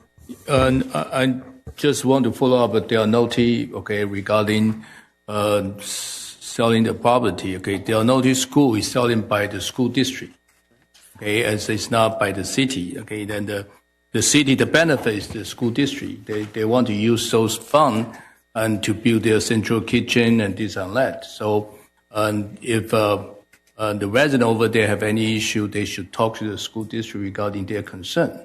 And as a city only can, based on their development and to change the land use on the school district, school use become a multi-family. But again, the sale of the property is not from the city. The sale of property is from the school district, and due to they have a school over there, and the lot over there haven't been used for forever. And that's why they want to sell their land. And that's why I told the school district they need to work with the surrounding neighborhood to let them understand why they need to sell this land. Why they need to use that fund for what? To benefit the children, to central kitchen, this and that. They need to tell them. And again, the city job is just based on development. Is that good development? Where there too much impact to the surrounding neighborhood and resident? As a resident to decide is this is going to be a good development for them. Plus, is the children can get this, $50 million from the school district to improve their benefit for their in the school district. So this is a kind of a win-win or a lose-lose. It depends on how you see the situation. So if the resident have any issue, I think they can talk to their school board elected by you guys, and also the superintendent to see, what's their plan, to use their money and to improve their school district for West Covina Unified School District. So I just want to answer that resident regarding that. It's not the city to decide. City doesn't own the land. The school district owns the land. So just want to share with you. Thank you. Thank you. All right, now we are going to move forward to consent calendar. Council, is there anything you'd like to pull from the consent calendar? I'll do if we could vote number 1 by itself. So you want to pull number 1? Yes. Okay. Anybody else? Okay, so can I have a motion to approve consent calendar 1 through 4 with the exception of number 1? Do I have a motion? I'll make the motion to move. Do I have a second? Second. Roll call. Thank you, Mayor. I have a motion by Councilwoman Diaz and a second by Councilman Wu to approve consent calendar items 2, 3, and 4. Councilmember Gutierrez? Aye. Councilman Wu? Aye. Councilwoman Diaz? Aye. Mayor Pro Tem Cantos? Aye. Mayor Lopez Viado? Aye. Motion passes. On to agenda item 1. Go ahead. I just wanted to vote it separately. So I'll vote no on it. So if someone else wants to make a motion for it. Oh, is there a reason? No. Have the 2 minutes. It's just minutes. To get amended? Well, usually if it's a no, there's a reason. Was there a mistake on here that we need to correct, or did you see something that is? I don't think I need to give a reason. Only if I abstain, but I'm not abstaining. I'm voting no. I move the motion to approve. Do I have a second? Second. Okay, roll call. I have a motion by Councilman Wu, a second by Mayor Pro Tem Contos to approve agenda item number 1, consideration of approval of the February 3rd, 2026 City Council Successor Agency regular session meeting minutes and closed session meeting minutes for February 3rd, as well as the December 16th, 2025 City Council Successor Agency regular session meeting minutes. Councilman Gutierrez? No. Councilman Wu? Aye. Councilwoman Diaz? Aye. Mayor Pro Tem Contos? Aye. Mayor Lopez Viado? Aye. Motion passes. All right, now on to City Council requests for report, studies, or investigation. Item number 5, update on establishing a Veterans Advisory Committee. Acting City Manager who will present the staff report. Assistant City Manager Roxanne Lerma will present. Thank you, Acting City Manager. Mayor Lopez Viado, members of the City Council, this is a little bit of a blast from the past. This was actually a Mother May I request that was brought forward to the City Council by Council Member Brian Gutierrez on January 21st, 2025. So we're doing a little bit of catch-up work this evening. I have a quick question. Sorry. Do we do council requests later on? As we always do. Okay. It looks a little different, but okay. This is the, Is it a little different? Item I don't know. yeah. Sure. Should go number 5. Yeah, it's item 5. Okay. Continue, please. Thank you. Thank you. As stated, this was a request for an update by the council members, so we are bringing it forward today.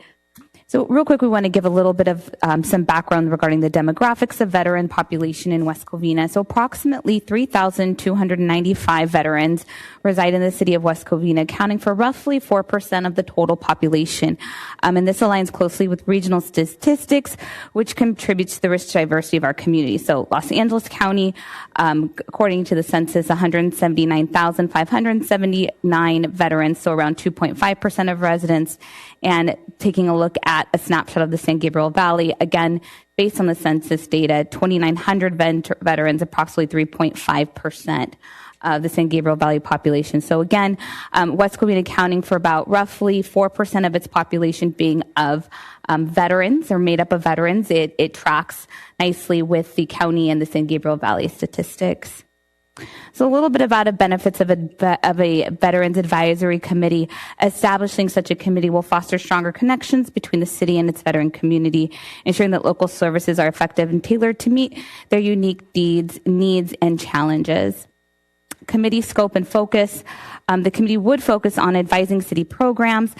So some of the types of programs that they would be able to advise on or that we would recommend would be the Veterans Day, Memorial Day, the military banner program that has been kind of laying quiet for a bit, developing outreach strategies to engage our veterans and identifying resource gaps to ensure effective support and services for our local veteran community. We do have some proposed committee compositions and structures for consideration. We would recommend that the City Council appoint a 5-member committee, having 2 ex officio members of the City Council sit on the committee as well. So very similar to like your audit committee per se. Possible committee membership to include honorably discharged veterans, military reservists, family members of veterans, and then staggered terms anywhere from 2 to 4 years for continuity. Again, taking a look at the model that we have in place with the audit committee, so mirroring committee with committee. Some proposed next steps would be to conduct further research and benchmarking, so to continue review successful models from neighboring cities, stakeholder engagements, which would constitute consulting with veteran organizations and local veterans for input, and then of course draft framework, so establish mission, goal, structure, and advisory scope, and coordinate with the city attorney's office as appropriate, and then bringing back to the city council at a future meeting for consideration. So as an update, that is the work that staff has done thus far. Staff is seeking directions and also available to take in any comments to help steer what the council as a body wishes to see of a Veterans Advisory Committee. Go ahead, Councilman Gutierrez. I think that would be great. I think the only question I have is, are we going to appoint I think the council request originally was to appoint, each of us gets one appointment each. But I don't mind either. I don't mind either or appointing as a council or appointing individually. Councilman Wu? I think, like all the committee, we should send to on our website to see who want to apply.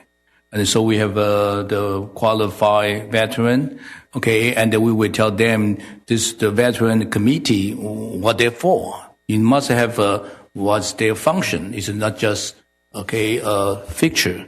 Okay, they should be functional. For example, they will in charge of the program for the Veteran Day or Memorial Day or anything about our city, about veteran service, benefit. So maybe we should have a lab post about who want to serve in West Covina resident, and we receiving the application, like all the committee, then they bring it to us. We can just approve altogether rather than we choose one, this and that. I think it would be much easier just post first and see how many people apply. I think Glenn Kennedy can be a great candidate to be a committee member.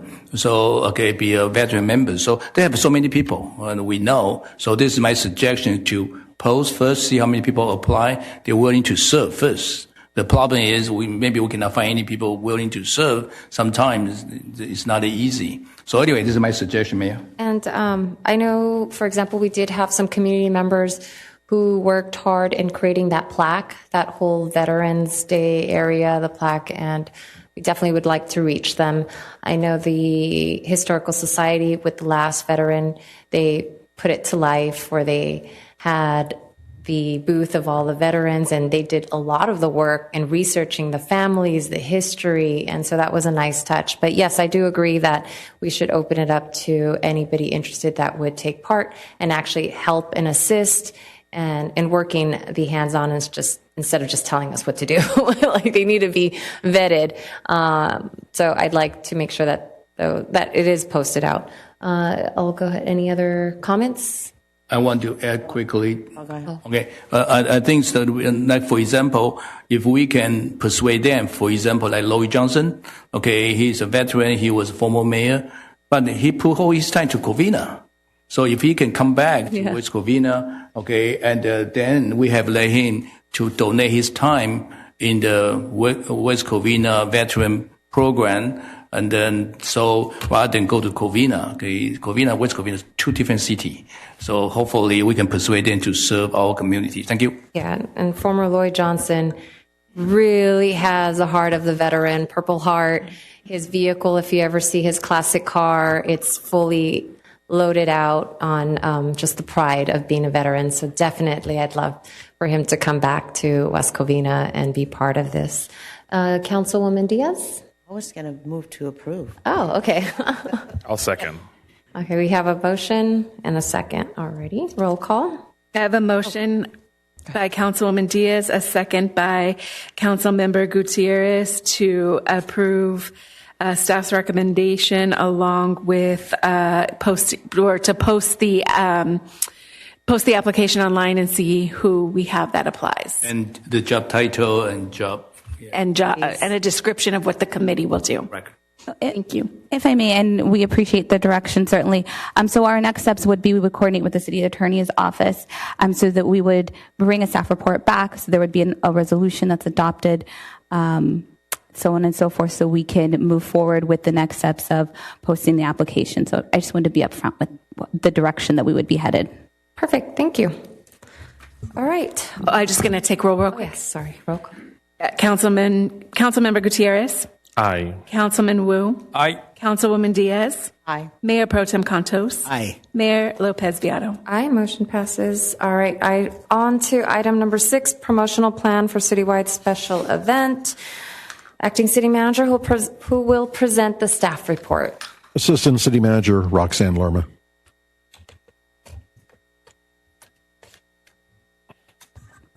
So that, just as I had previously mentioned, Mayor and members of the City Council, we are coming back with some reports that are IOUs, if you will. And so this particular promotional plan for citywide special events was actually brought forward originally for that request by Councilman Tony Wu.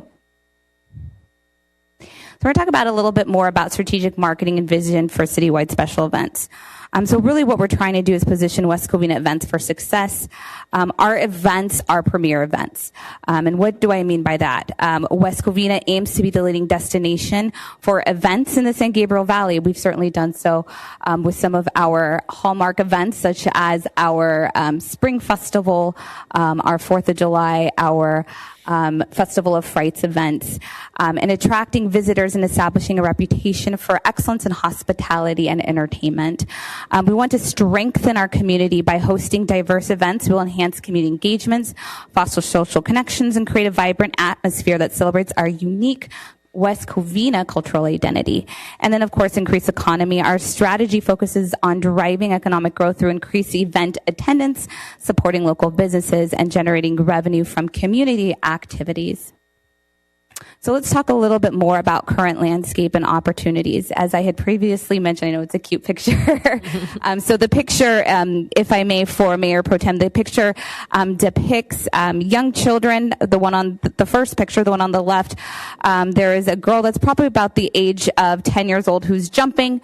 She's with her friends and family members at one of our Water Day events. They're standing in front of a backdrop that says West Covina Parks Make Life Better, and there are two colorful pillars of balloons. So they are looking like they are really enjoying themselves and having a fantastic time. And then the second picture that's located on the right is a young boy, I would say maybe about 5 or 6 years old. I'm going to place him at. He looks like he is in one of our maintenance vehicles. And he has a yellow construction hat on. So obviously from our annual Touch a Truck event. So I wanted to take a moment and just illustrate that for you, Mayor Pro Tem Contos. So our current landscape and opportunities, really we're looking at harnessing, leveraging our special events, not only in marketing them, but also in securing sponsorships. So some of our strategic goals. It's one thing to say, this is what we're going to do for you. It's another thing to say, this is how we're going to measure our success. So our strategic goals aim to increase attendance by 20%, grow digital engagement by 40%, and vendor participation by 25% over the next 3 years, ensuring a vibrant community engagement and economic growth. An integrated marketing strategy, digital expansion, focusing on increasing online visibility through advertisement, landing pages, and engaging video content tailored to attracting diverse audience and enhancing participation in local events. We will also continue to utilize traditional outreach, so local media, newspapers, community engagement strategies such as direct mail. So that would be like your Discover. School collaborations, we send out our graphics, our flyers to the schools. They send those out to their families and their students who attend schools. Our banners that are hung across the streets, as well as our really harnessing the opportunities through our digital marquees, both the one at the plaza, the one at the Auto Plaza, and then of course Plaza West Covina, Auto Plaza, and then the one that's right up here on Sunset, and really leveraging those, and then continuing to use the local public access channel, and of course YouTube. Really, with our social media, going back to the digital expansion, really driving everything back to the city's website. So thank you, Council, for being supportive of that. The website is an important key component in really outreaching our community. I believe the Councilmember Wu had a comment. No. Oh, sorry. Just want to have a comment after you're done. Yes, sir. So again, this is to foster an awareness and encourage participations in events throughout West Covina, partnerships, strong alliances, and then we're highlighting school districts. One of the reasons that we're highlighting our school districts is because, and I'm going to take the Moon Festival as an example, when you have our community events and we're inviting our local schools, our school-age children to come out to be part of the entertainment and to participate, not only are they having the opportunity to showcase their talents, but you're also bringing with them their parents, their family members, their supporters to come to our events. Also working with the West Covina Chamber and local businesses to create sponsorships, packages that support events and amplify community involvement and investment. Events as catalysts for growth. Special events serve as a significant, or can serve as a significant economic drivers, enhancing local restaurant traffic and vendor revenue while promoting retail opportunities. Our strategy includes business incentives and sponsorship tiers to maximize impact. The strategy will also include aligning, again, with the West Covina Chamber for maximum impact. We're going to talk to a little bit about implementation timeline for 2026. Again, it's one thing to say this is what we're going to offer you. It's another thing to say this is how we're going to do it and when we're going to do it. So during the first quarter, we'll focus on developing the event calendar, which we've done, working on securing sponsorships. The city's community services department has developed a special events sponsorship packet. So we will continue to promote that and get those into the hands of local businesses and other interested parties who may be interested in sponsoring our events, and creating necessary promotional assets to ensure a successful launch. From April to September, so both quarter 2 and 3, we're going to be focusing on that promotion. Promotional campaigns will be executed, including media outreach and engagement with local ambassadors. So who do we look at as local ambassadors? Those are like our nonprofit organizations. Those are our school districts. How we're going to work with them in order to promote our city events, to generate excitement around upcoming events. Evaluation, quarter 4 in the last quarter, we will assess event attendance, finances, and gather feedback through surveys to provide valuable insights for future improvements and adjustments.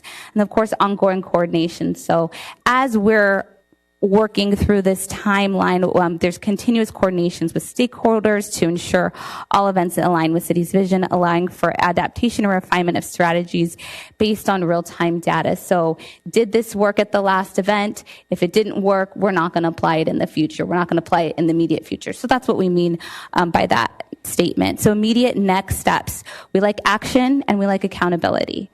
So what do we mean by that? Update the social media policy in March of 2026. Update the city's branding and marketing guidelines in March of 2026. Recruit for 2 social media interns in March of 2026. Develop a social media engagement team within the current staffing in April of 2026. So we're not looking to expand our staffing resources. We're looking at taking a look at our talent from within and how we have having individuals who are excited about promotions, who are excited about social market or social media, and getting them all to the table. Develop surveys using traditional and digital methods to gain community feedback in April 2026, and report progress back to the City Council in June of 2026. So anticipated outcomes and council support by 2028. We expect regional recognition and enhanced community pride, using the council to endorse our framework, prove necessary funding as those requests come forward to the council, and support coordination for a thriving West Covina events landscape. That is the marketing plan in a nutshell. Questions? Councilman Wu? I just want to say thank you so much. I think, and the hard work from our city staff, and working together. I just want to share with you, prior to 2018, the city barely have any event besides the summer concert. We don't even have a July 4th, and due to the finance issue and the city manager issue.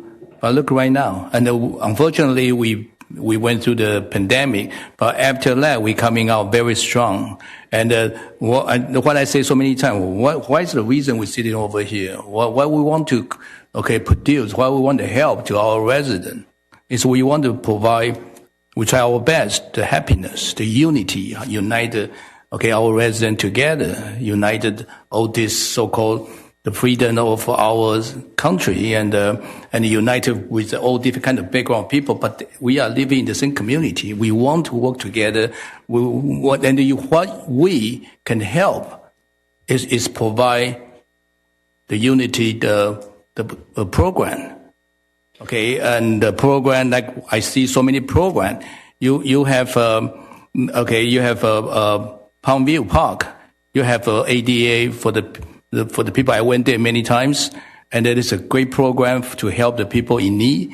Okay, and then you have Shadow Park. You just have the painting thing. And we don't have that before. Okay, and then now it's getting more and more all these small event, community, sense of community.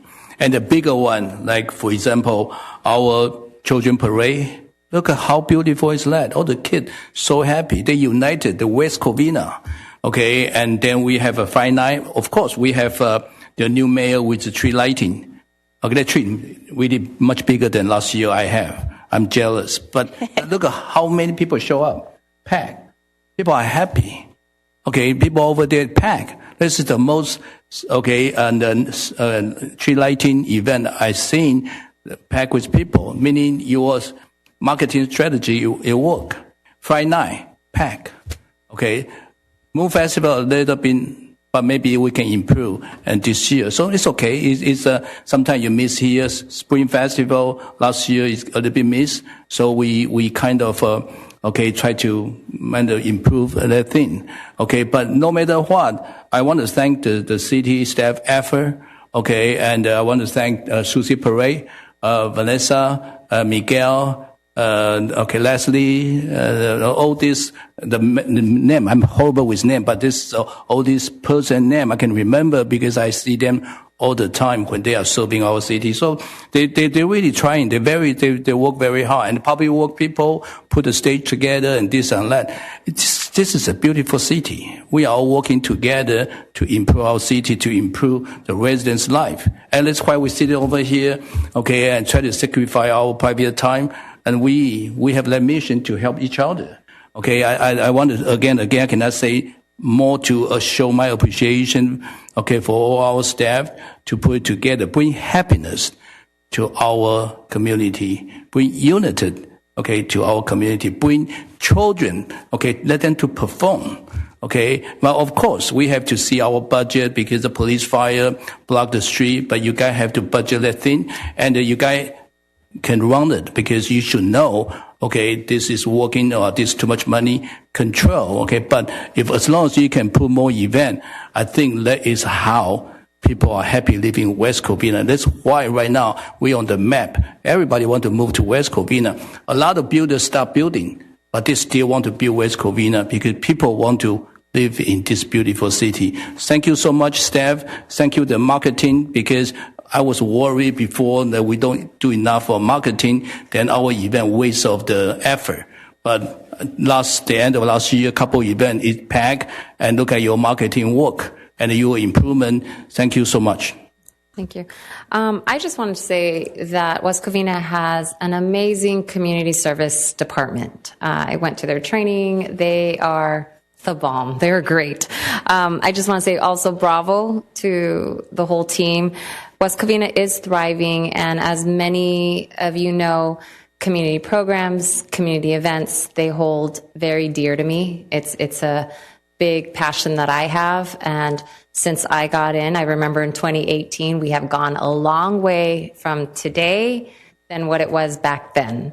And these community programs bring people together. We're always open when residents give us feedback or they want to see. That's why these different programs that we do, and even myself, as doing this as a volunteer, doing these activities, we're trying to target different members of the community of all ages. And so I just wanted to say thank you. Social media, I'm glad that you're bringing that up. I know we've had the discussion because sometimes people don't know about the programs we have and they miss out and they're like, oh, I missed out. So that was a big push that I was trying to have. It was no different than many years back with PD, when PD police was known negatively, and I worked with the PD department, and we pushed for the social media presence, for the community policing, and that also turned where it's on a positive side. So our police is reflected on that. Again, that is together with community. There's so much more that we'd like to see, but I understand this is more on a citywide event. Roxanne, you do an amazing job, and I just wanted to say big kudos to you. Thank you for all that you do, things that you presented. This is at a caliber, I know, for CPRS or renewing my national park, professional presentation. This whole marketing plan is what they present.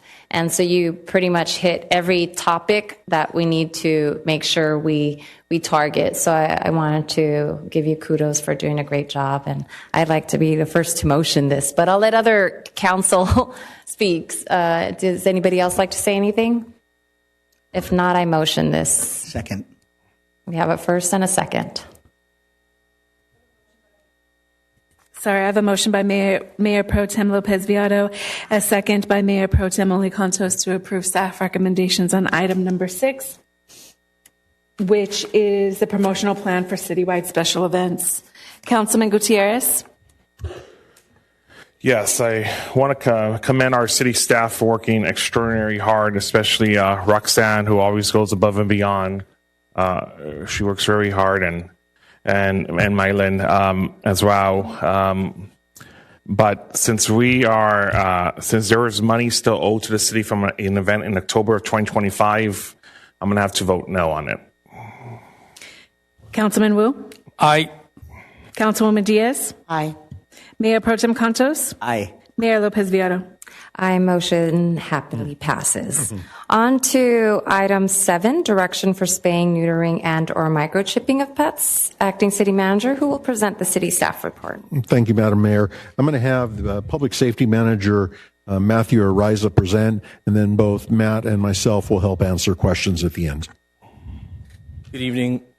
Good evening, Madam Mayor Lopez Viado, Mayor Pro Tem Contos, members of the City Council. My name is Matthew Ariza, and I serve as the Public Safety Manager here for the City of West Covina. I'm here to provide a brief summary of the staff report before you.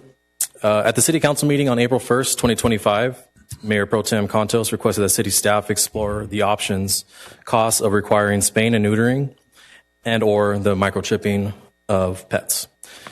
The City of West Covina contracts with County of Los Angeles Department of Animal Care and Control to provide comprehensive animal control services, including animal sheltering, field services, inspections, and pet licensing. The city has adopted Title 10 of the Los Angeles County Code of Ordinances as its animal control ordinance, subject to amendments. With our amendments, the city does not require mandatory spay or neuter program for dogs or cats or microchipping. The primary expense under our contract with LA County is the cost of animal sheltering. For fiscal year 2025-2026, the city is projected to spend $980,000 on shelter services for approximately 850 animals. This equates to $105 per day, or roughly $1,050 per impound. In fiscal year 2026-2027, it is estimated that the city will be billed more than $1.2 million for the same level of service. This equates to $128 per day, or roughly $1,280 per impound. The Department of Animal Care and Control encourages contract cities to consider strategies to manage increasing animal service costs while promoting positive animal welfare outcomes. This includes ordinances that require the spaying and neutering of dogs and cats, as well as microchipping of pets. It is recommended that the City Council provide direction on the options of spaying and neutering and or microchipping to help reduce costs associated with animal sheltering.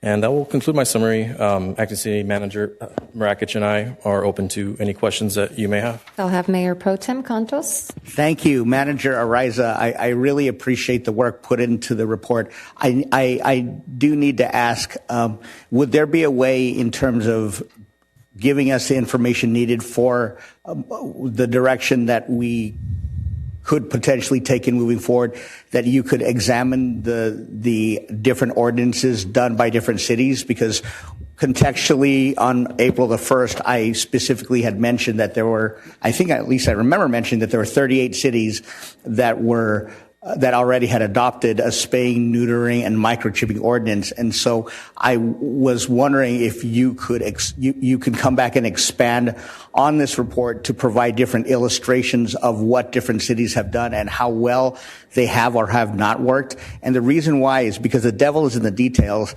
Earlier with one of the speakers during oral communication, it literally moved me to tears to thinking about the animals that are lost every day. I'm a real big dog person, so this is really emotional for me. But we also have to make sure that in order to move forward in a way that ensures that we protect against unintended consequences, the thing that I'm wondering about is can you look at the existing ordinances of different cities and see examples of how well they have worked, so that way you could come back with effective practices and make those recommendations to us, so that it's structured in a way that promotes all of these ideals, but without unnecessarily having any type of consequence that we may not have anticipated. I completely agree. Excuse me. I completely agree, and we'll look to bring that back. Mayor Pro Tem Contos, yes, we can come back with a far more detailed report on what other cities are doing.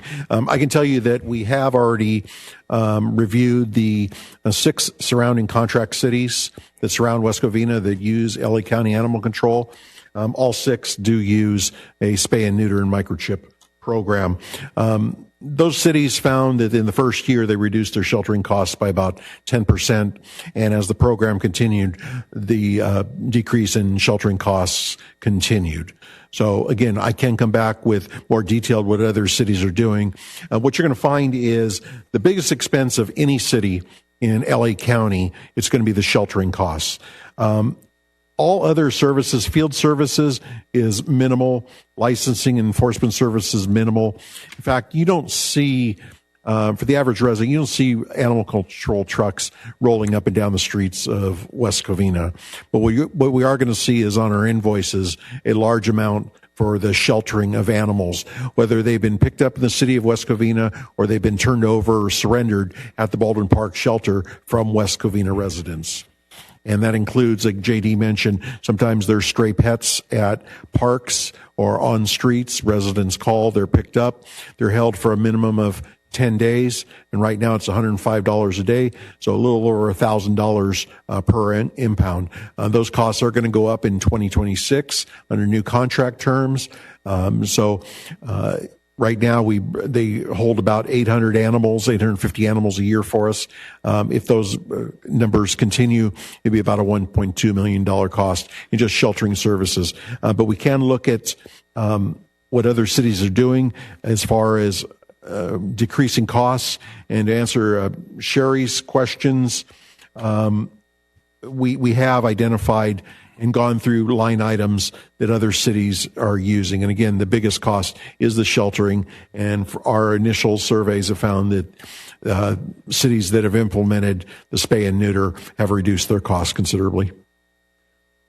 Thank you. I really I commend JD and others for the kind of work that they do to protect our animals. We all love our dogs and cats and other pets, and that's why it is such a good thing that this is being dedicated. There's attention being dedicated to this today. So if you could please, my recommendation to our council is that folks here agree that you come back with language that will model an ordinance that would model the best practices, but also bringing back an analysis of costs, including enumerating the different cities that you've described that I didn't see in the report here, but perhaps maybe it might have been due to time, but also that it be done in relative short order, because the faster we can adopt this, and there could be a report that comes back, the more quickly we could save more animals and cut on costs. In addition to the surrounding cities, the 6 contract cities that surround us, would you like us to expand to a little farther out and incorporate more cities in our survey?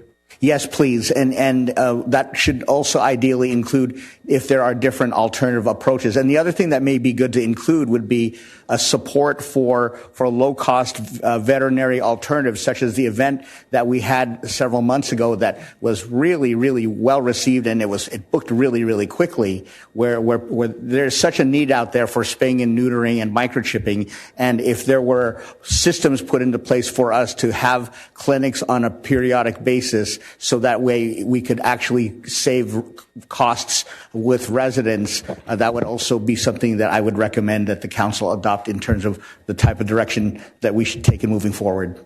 Understood. Councilman Wu? Yeah, I suppose Mayor Pro Tem Canto regarding all this, and the method of research, but I think the most important thing is, just like the speakers last year or year before this spoke to us many times, he said West Covina is the most abandoned pet in the Bowen Park, the county, and we contract service with them. So look like we have thousands of animals and basically have to be put asleep at this and that. So this is inhumane for us to have the pet and abandon them.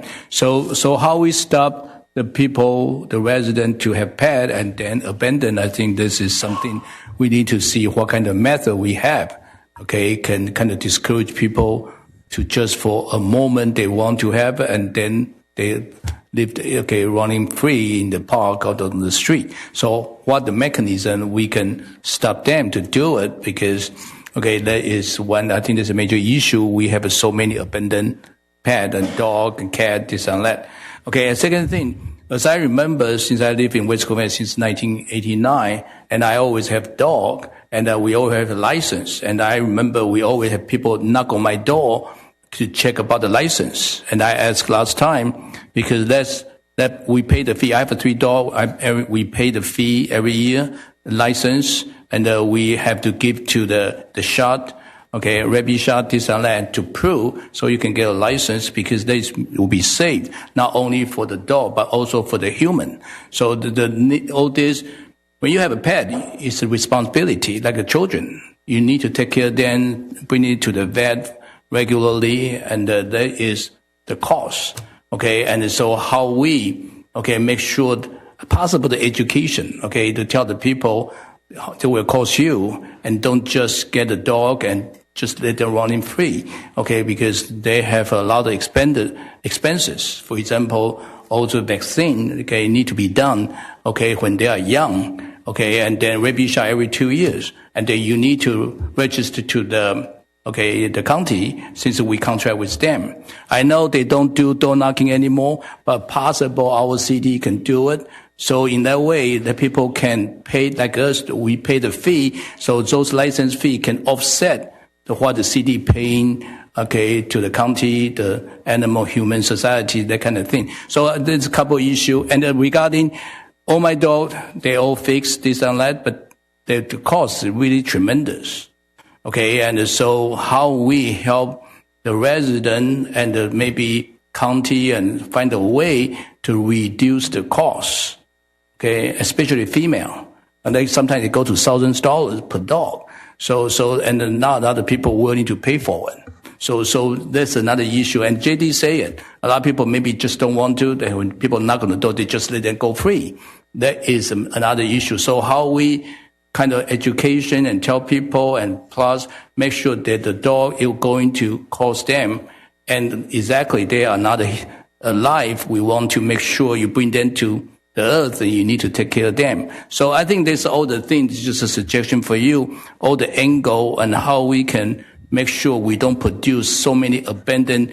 It's pretty embarrassed that West Covina is the number 1 in this surrounding neighborhood, has the most abandoned based on his number. So hopefully we can reduce and responsible for our pet owner, not just for the birth of moment and then abandon them. So this is my suggestion. Goes to Councilman Wu. Great points. As you may recall, after 2021, when COVID came to an end, LA County Animal Control discontinued the canvassing services to local cities by contract. For 2026, they have now offered again canvassing services. The city of West Covina is on the list, and we will be initiating canvassing services to all residents in the city. We saw a steep decline in pet licensing without the canvassing services and the education tools. So that is in the works.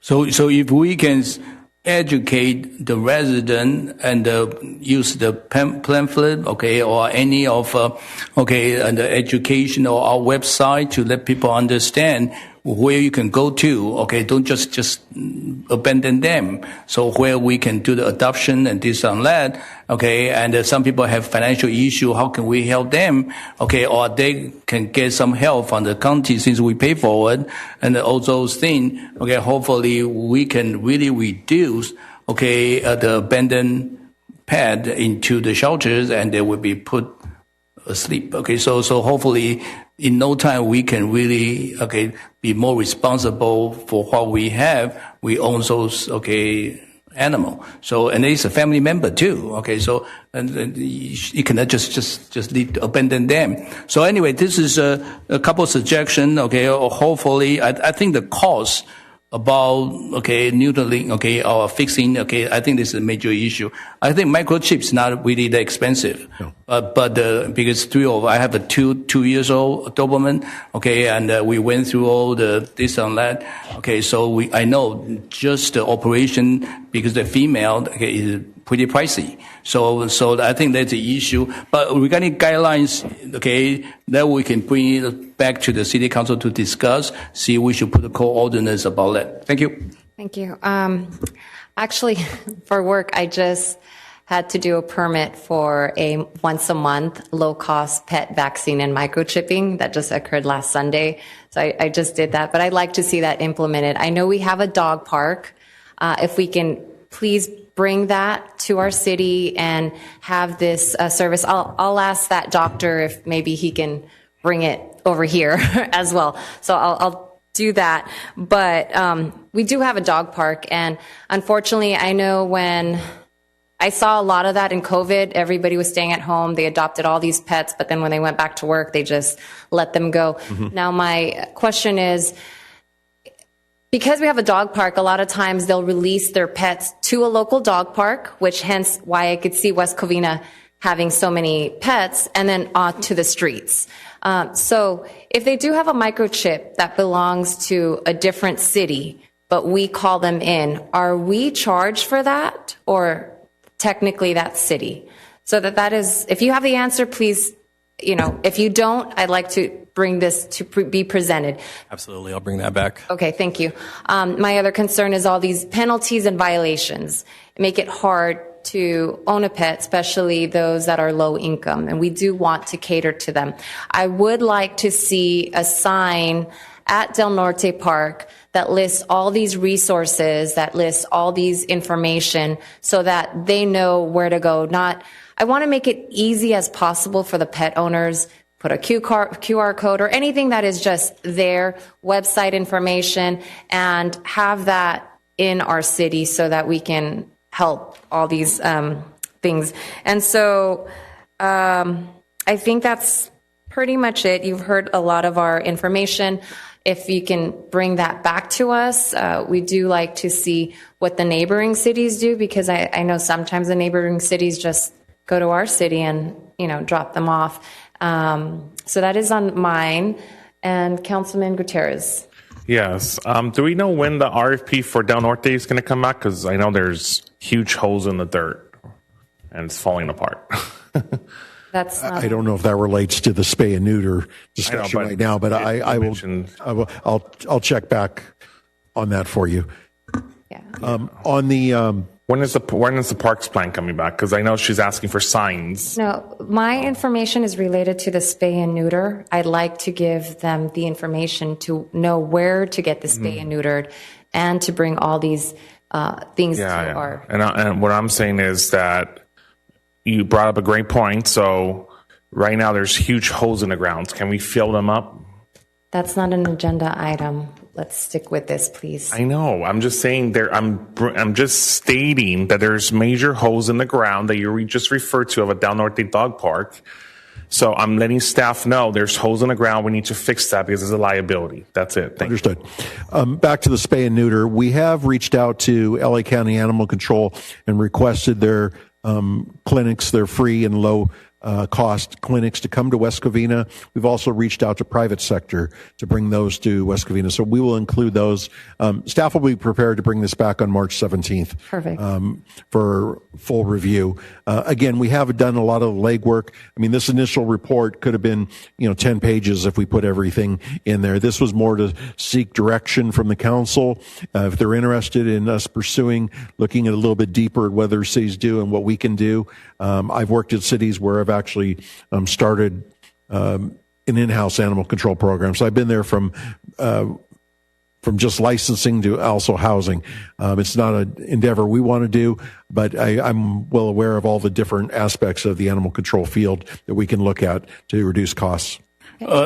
Great point. Okay, I think this is the why people abandon their pet, this and that.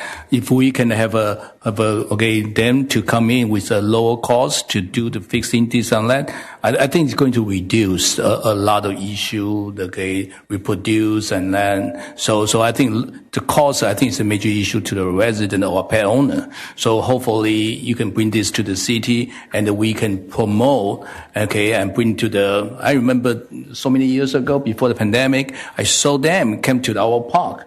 I forgot, maybe Cortez Park or Cameron Park. They have a gathering and they basically do the education and they provide service. So I think this is something they really do something. Right now, I barely see any of the county people about a dog, this and that. Even you want them to collect some kind of running loose pet dog, they barely show up.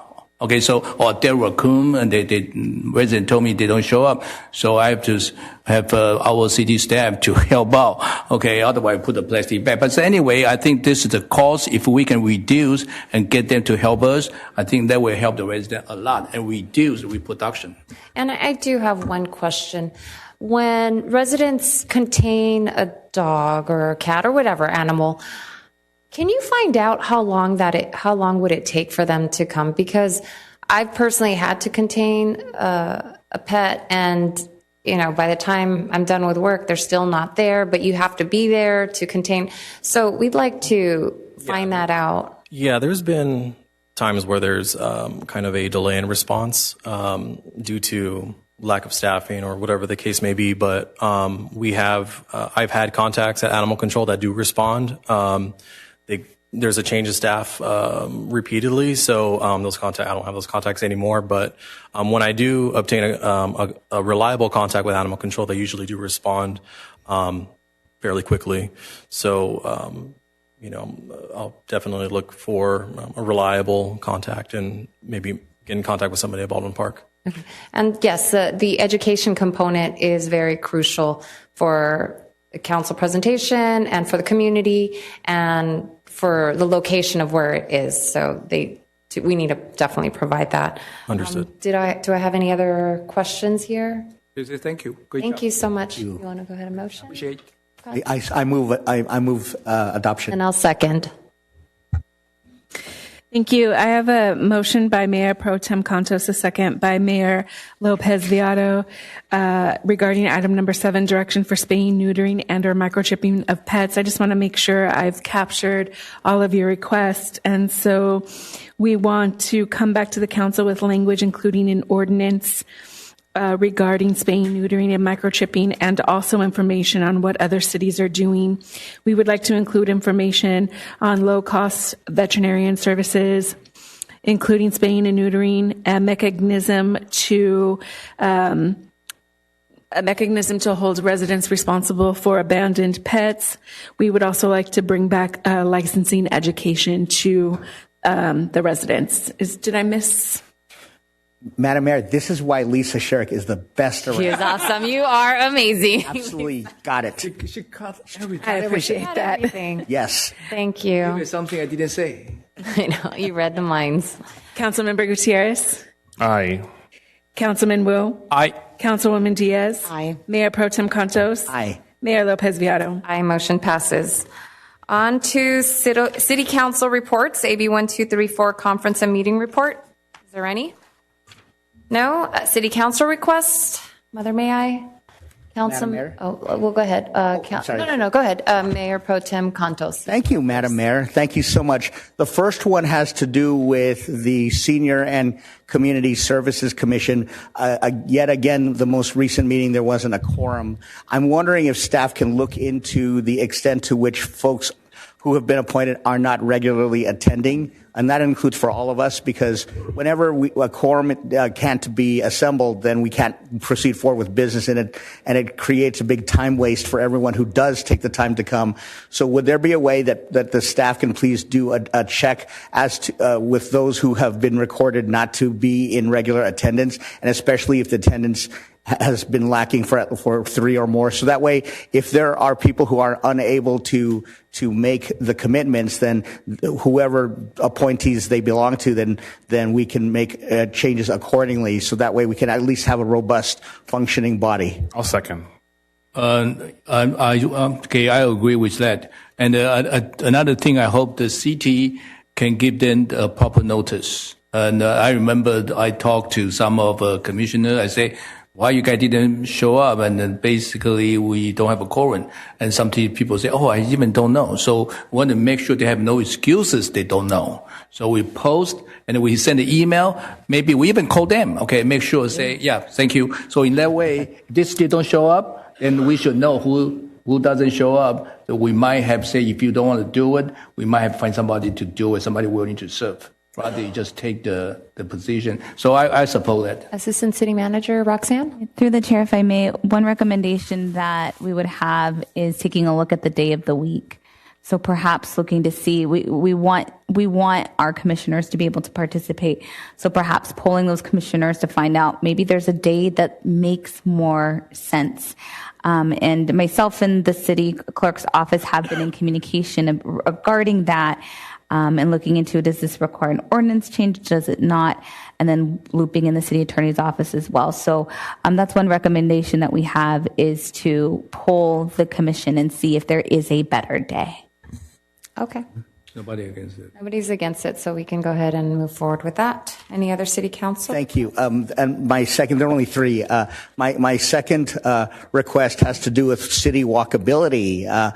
This is something I keep forgetting to bring up from past meetings, but if the staff can look into ways to improve walkability by looking at areas where there is no pedestrian paths of travel to go from homes to different places of business, that's really an important thing, because I personally walk around all over, and sometimes there are places that aren't all the way walkable, but I'm sure I'm not the only one. And if the staff can do some checking around, or however way to do a study or to check to see how we can make our city more pedestrian friendly, I think that could be an improvement for our city.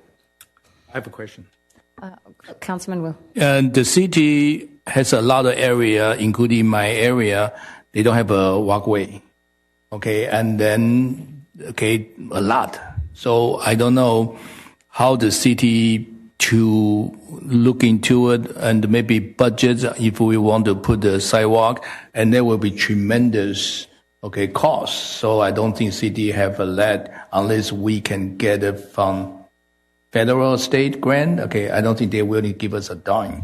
So but a survey walkable, or my question would be, what kind of definition of walkable? Because if we don't have a sidewalk, and I saw the kid, they cannot walk on the sidewalk, and they walk on the street. On the street, right? Yeah. So I understand that's not safe, but the problem is we just have way too many areas. Not only our city, a lot of city.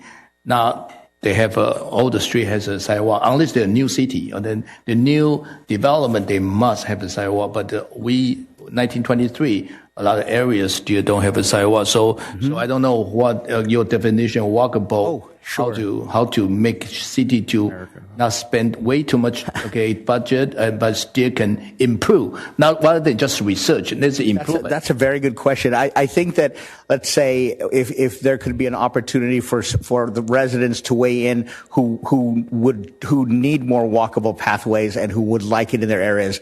that way it would be driven by what the residents want. Because there are some areas where the residents may not want it because some of the neighborhoods, the way that the streets are laid out. But if it were resident driven, where residents can say, hey, I want my area to be more walkable, then that could be added to the list. And if there are other places like in your area, Councilman Wu, where people might just like it the way it is, then that could be off the list. So in other words, it could create a hybrid approach that would be driven by resident feedback.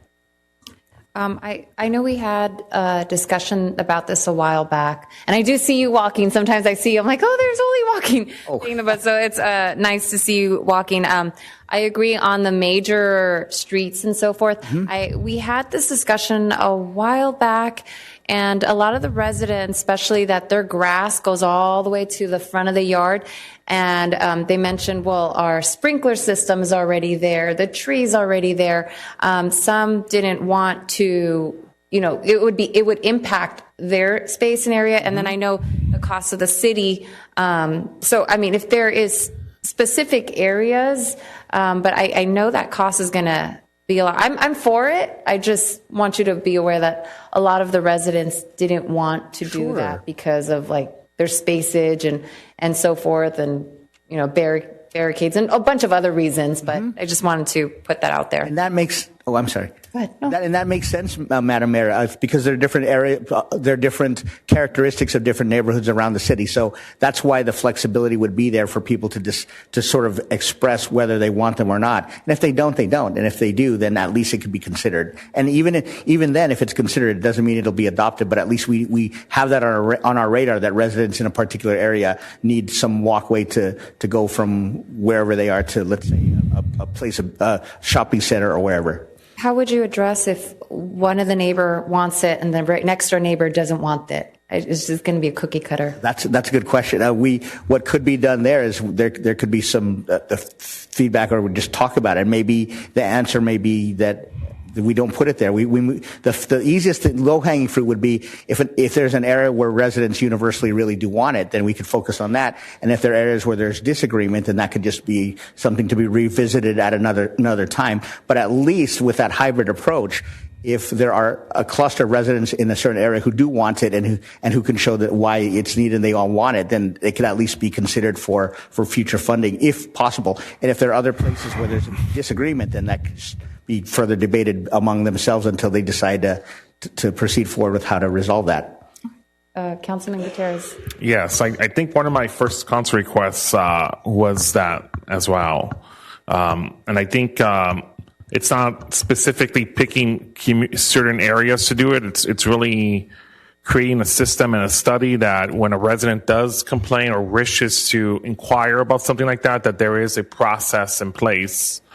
Because I know in my district there is veterans who are handicapped, who are in a wheelchair, who cannot go. They have to go in the main street to wheelchair themselves to where they got to go. And so I know in specific areas there is concern, and I think if we could create some sort of system that at least intakes it and see how we can address it in the long run. Any other questions? Councilwoman Diaz. Thank you, Madam Mayor. I think it's a nice idea, to have sidewalks. However, I live in a neighborhood that doesn't have any. Councilman Cantos lives in his whole neighborhood doesn't have sidewalks. I know that Councilman Tony Wu, he doesn't have sidewalks. I just think that it would be a huge expense to put in sidewalks. I just don't know where we would get the money for that. I'm sorry. One side has sidewalk, cross street doesn't have the sidewalk. So I understand, and there's residents that they put in their own sidewalks. So they either lay some brick there, or else some of them do have some cement there. But for the most part, there's no sidewalk.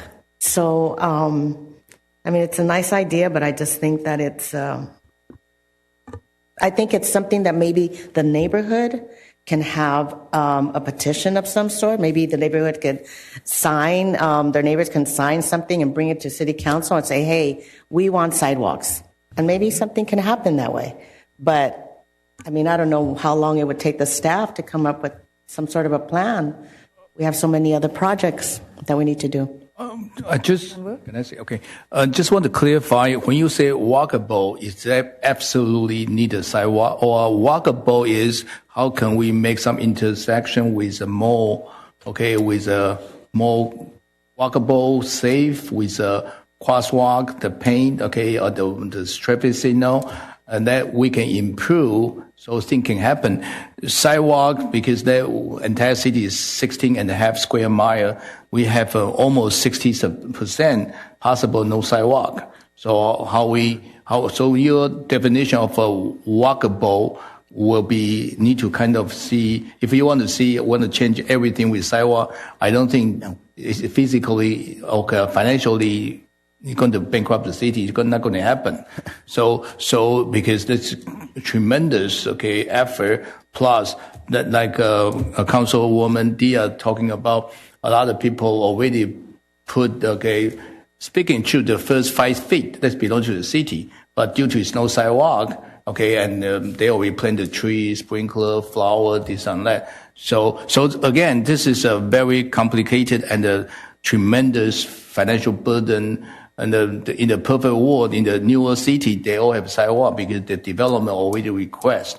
But the older city, you see all the older city, even Pasadena, San Marino, okay, even Arcadia, a lot of older neighborhoods, they have no sidewalk at all. It's very difficult. So if how to improve the walkable, possible have city look into how we improve the walkable, not necessarily is the sidewalk. Okay, maybe have engineer to look into how to improve the city, how to let people can walk a little bit safer with the traffic signal, with the painted intersection. I think that would be much more doable, okay, and maybe more effective to help the pedestrian much safer to walk on the street. We have so many people who like to walk on the street. And in the morning, in the evening, I see so many people walk on the street, especially I live in the Mesa Elementary and the South Hill High School neighborhood. I see a lot of kids. So just want to share with you how we define, okay, so we don't have to have the city to spend the time, end up it's not workable. So just want to share with you how can we make it's doable and something we can improve the city. Madam Mayor?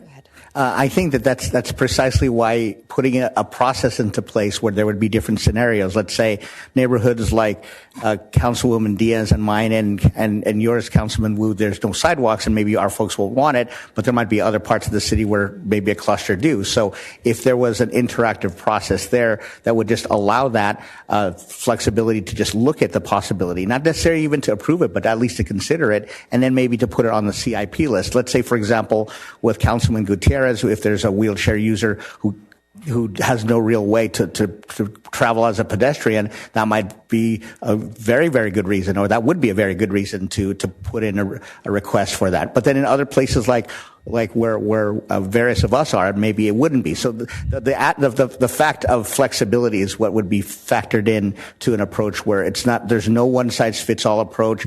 But at the same time, there's at least a way for a city staff to consider requests. Got it. I support you. So, yeah, and I was going to say, I'm fine with city staff to look into how many that doesn't have sidewalk. It's good information to know how many actually does.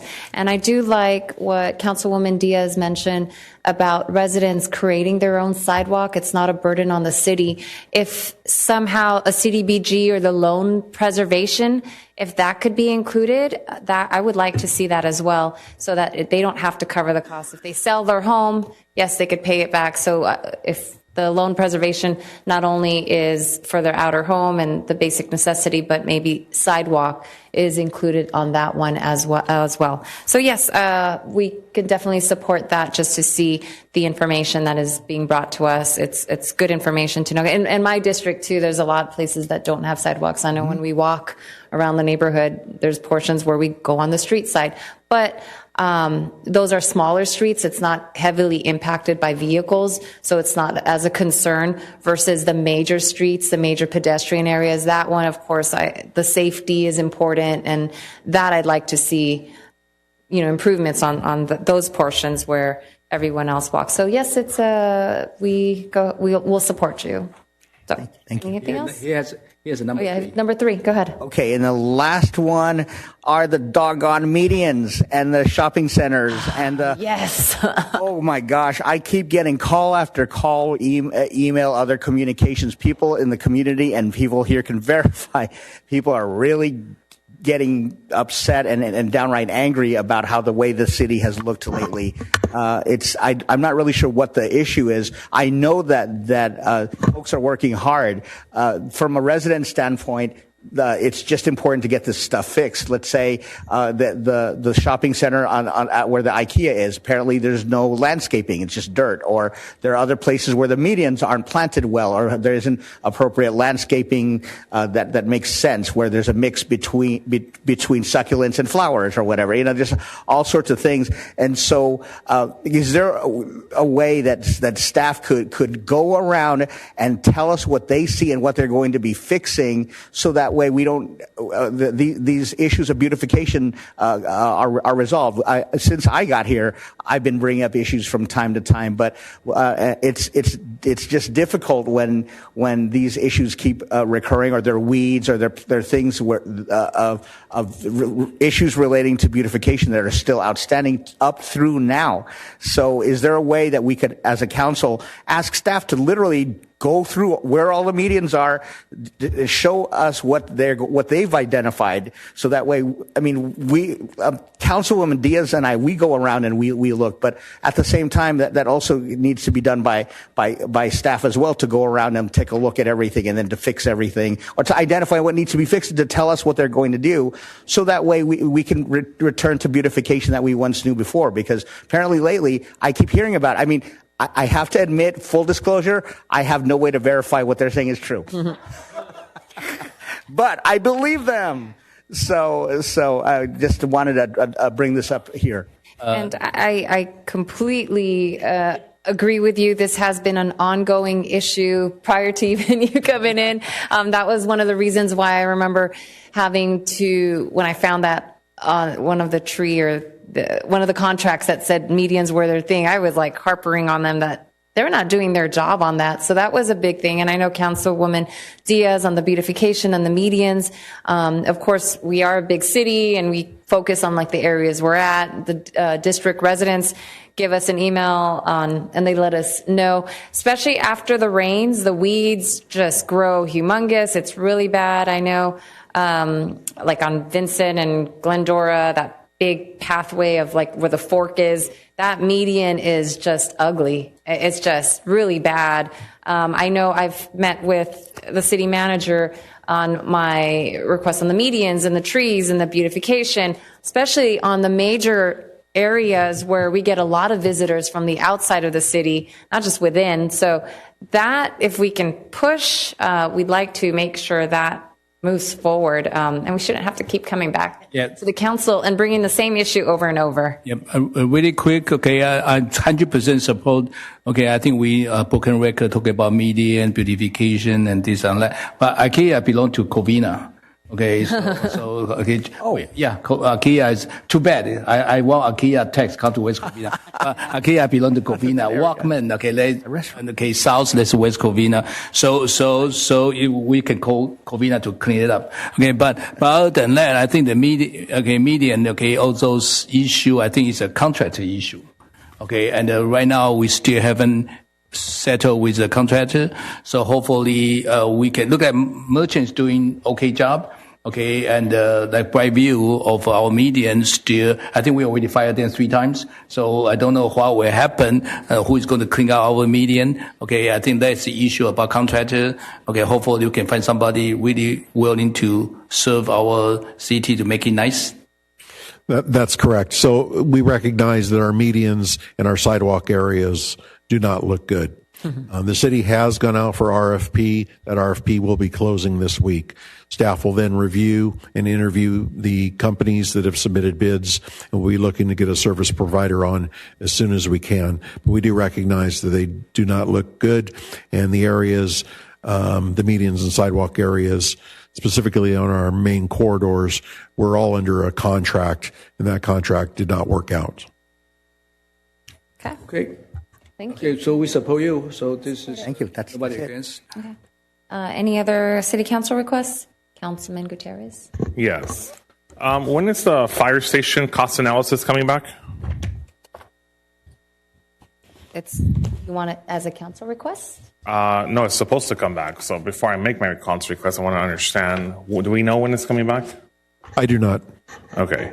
Because I'm looking at, so we did a vote and we requested a cost analysis on Fire Station 1, but I was given, after the vote, I was given 7 different fire station designs that BBK whistleblowed on, saying that someone gave them orders behind the scenes to continue to expand the project. And so when that cost analysis comes back, I want to make sure that this council is informed that there's actually 7 different designs here that were never made public to the public nor to this council as a whole. So what is your request? That's your request? That we make sure it's included. Okay. Understood. Any other requests? Then my last one is to consider an RFP to be conducted by HR for legal services proposed by the city attorney position for the city of West Covina. Based upon overages for the last, I think, 5 years or since they've had this contract, on multiple different months, bills of our city attorney, bills of our current city attorney, I'm requesting that we hire an attorney audit firm regarding the bills since they provide very little description of detail.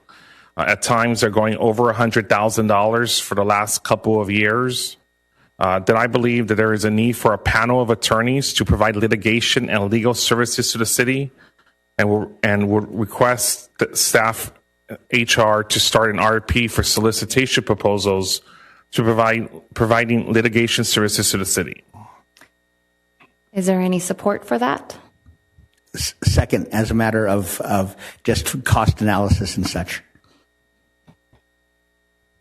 Cost analysis of the... Sure, just to look at the, it's just good for us to see how we spend our money on legal bills, so we can try to work on saving money so we can spend on other things. Just for clarification, Councilmember Gutierrez, are you asking about risk and liability litigation? It's to figure out kind of like a cost analysis, so like why we executed an agreement that says that we're supposed to have a monthly fee, but then for the last couple of years, at times it's going over $100,000. And I know in some cities, there's a panel of I believe a panel of lawyers that get to solicit an RFP, but this is just to get a cost analysis and information public.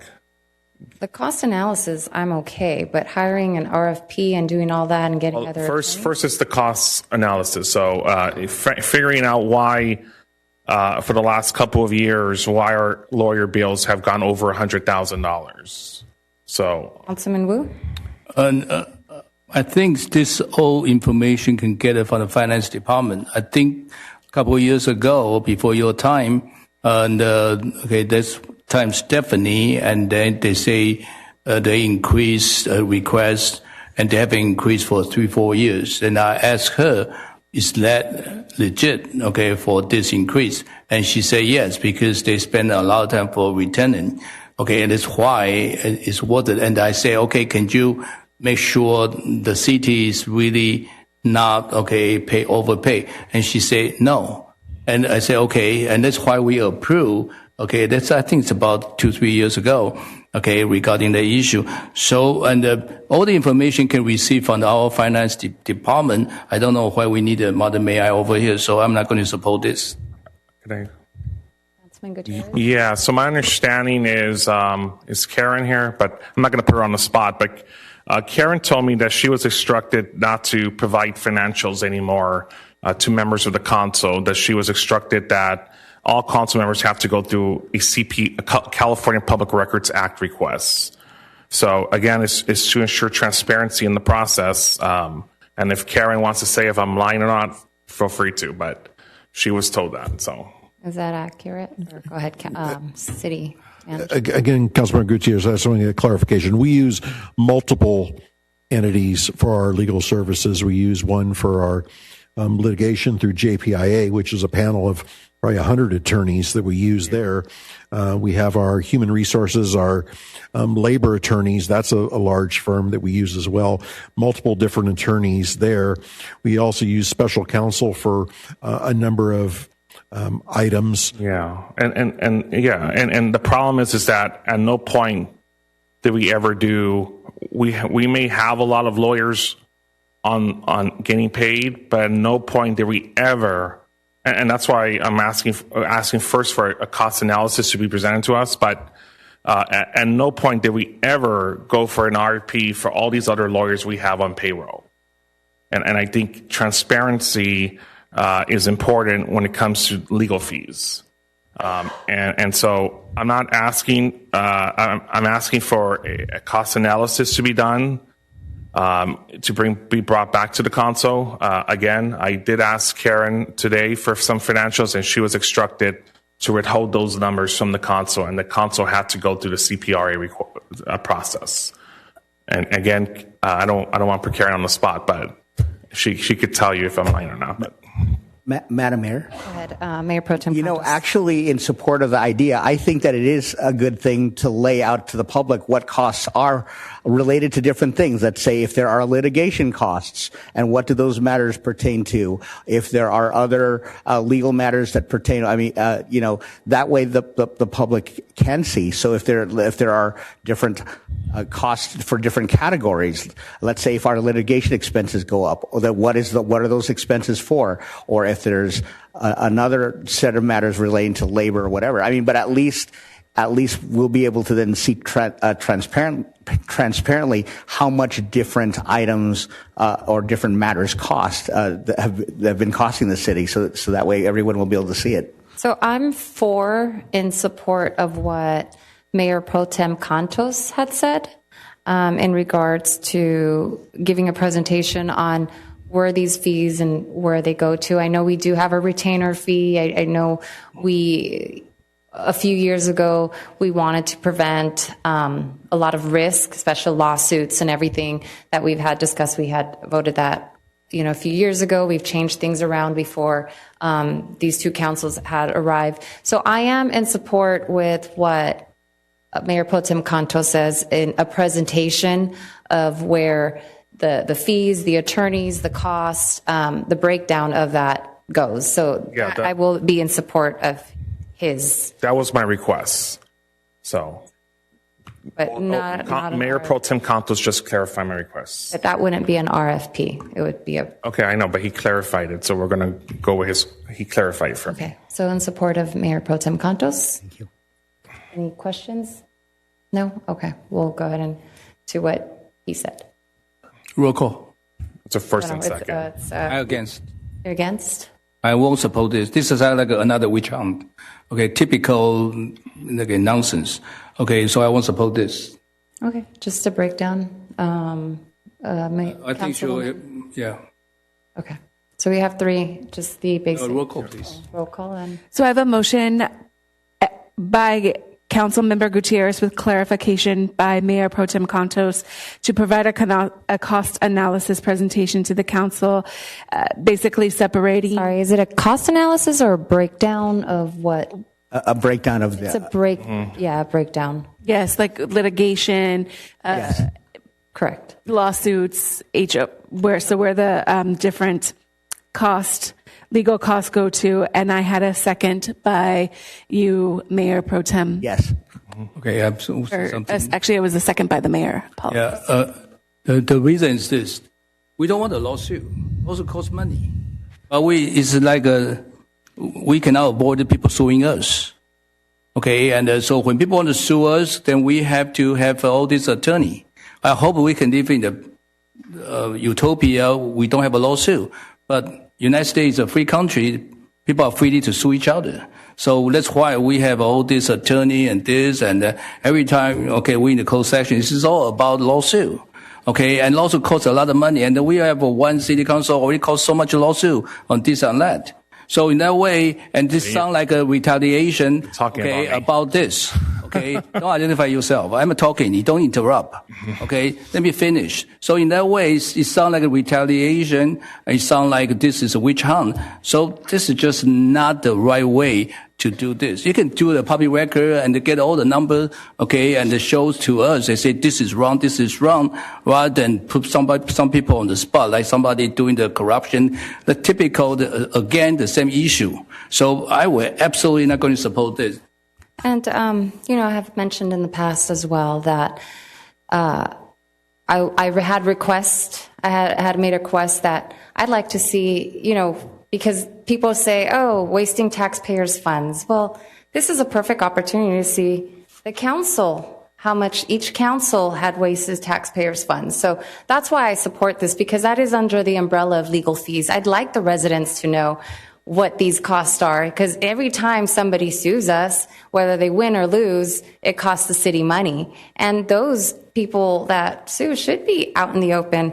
But of course, I understand we can't go in full details, but I have requested that specific details is what each council member here, including myself, has already wasted and cost city taxpayers' funds. So that would be under this umbrella as well, under this whole umbrella, because a council member can cost the city money, and not just the residents, the employees, the residents. So that is what I'd like, that whole umbrella of just to see where things go, what it costs. It is a breakdown, and that is what we are agreeing to. Further and all that, I know we have our internal things that are occurring, and whether it's a witch hunt or doing any of that, it's pretty much just the basic of what Mayor Pro Tem Canto said. Thank you. Councilman Gutierrez? Yes, I'm not going to go into an argument with Mayor Ru, but when we talk about costs, wow, I think Whithorn, our former fire chief, just won a multi-million-dollar lawsuit. But that's it. That's all I got to say. So, Mayor, if I may please take a vote. Please. Councilmember Gutierrez. Aye. Councilmember Wu. Before I say no, I say Whithorn case, because our previous city manager, okay, and perjury himself 49 times. That's what the reason we lost. But insurance paid for the rest, not us. So just want to say it, okay, again, we have no choice, okay, any of people want to sue us. So, and the city, we have no choice to spend money to hire a city attorney or even outside attorney. That's all waste of money, all extra charge. We hope we don't need to spend that much money on the legality, legal issue and this and that. Hopefully those money can go to the police and fire. So it's no. Councilwoman Diaz? No. Mayor Pro Tem Cantos? Aye. Mayor Lopez Viado? Aye. And make sure it's only that, nothing further being blown up to proportion. Thank you. Any other city council requests? On to city, do you have? No. Okay, on to city only. Council comments. Councilman Boo? Well, okay, will be that much lighter note. Okay, I want to wish everyone have a magnificent Lunar New Year. Today is the first day of a Lunar New Year, and I'm sitting over here arguing. This is not good. Okay, normally the Lunar New Year, the first day, the year of the horse, you want to be happy and eating food with your family. And I said over here, sacrifice myself to donate my time to improve our city. But thank you so much with me. I wish everyone have a magnificent Lunar New Year. But most important thing, health. Good health. Okay, nothing more important than the good health. No health, everything is just nonsense. And the second thing, happiness. Wish you all happiness of this year of the horse. And number 3, prosperity. Bring you all the good luck. Okay, so I want to wish everybody a magnificent the year of the horse. Okay, and then 恭喜发财, meaning wish you making good money and good health. Councilman Gutierrez? Yeah, and I also want to wish everyone celebrating a very happy Lunar New Year as well. So, thank you. Anybody else? Oh, and yes, happy lunar year. It's year of the horse, so yeehaw. Ride on home safely and take care and have a good night. Meeting adjourned. Thank you so much.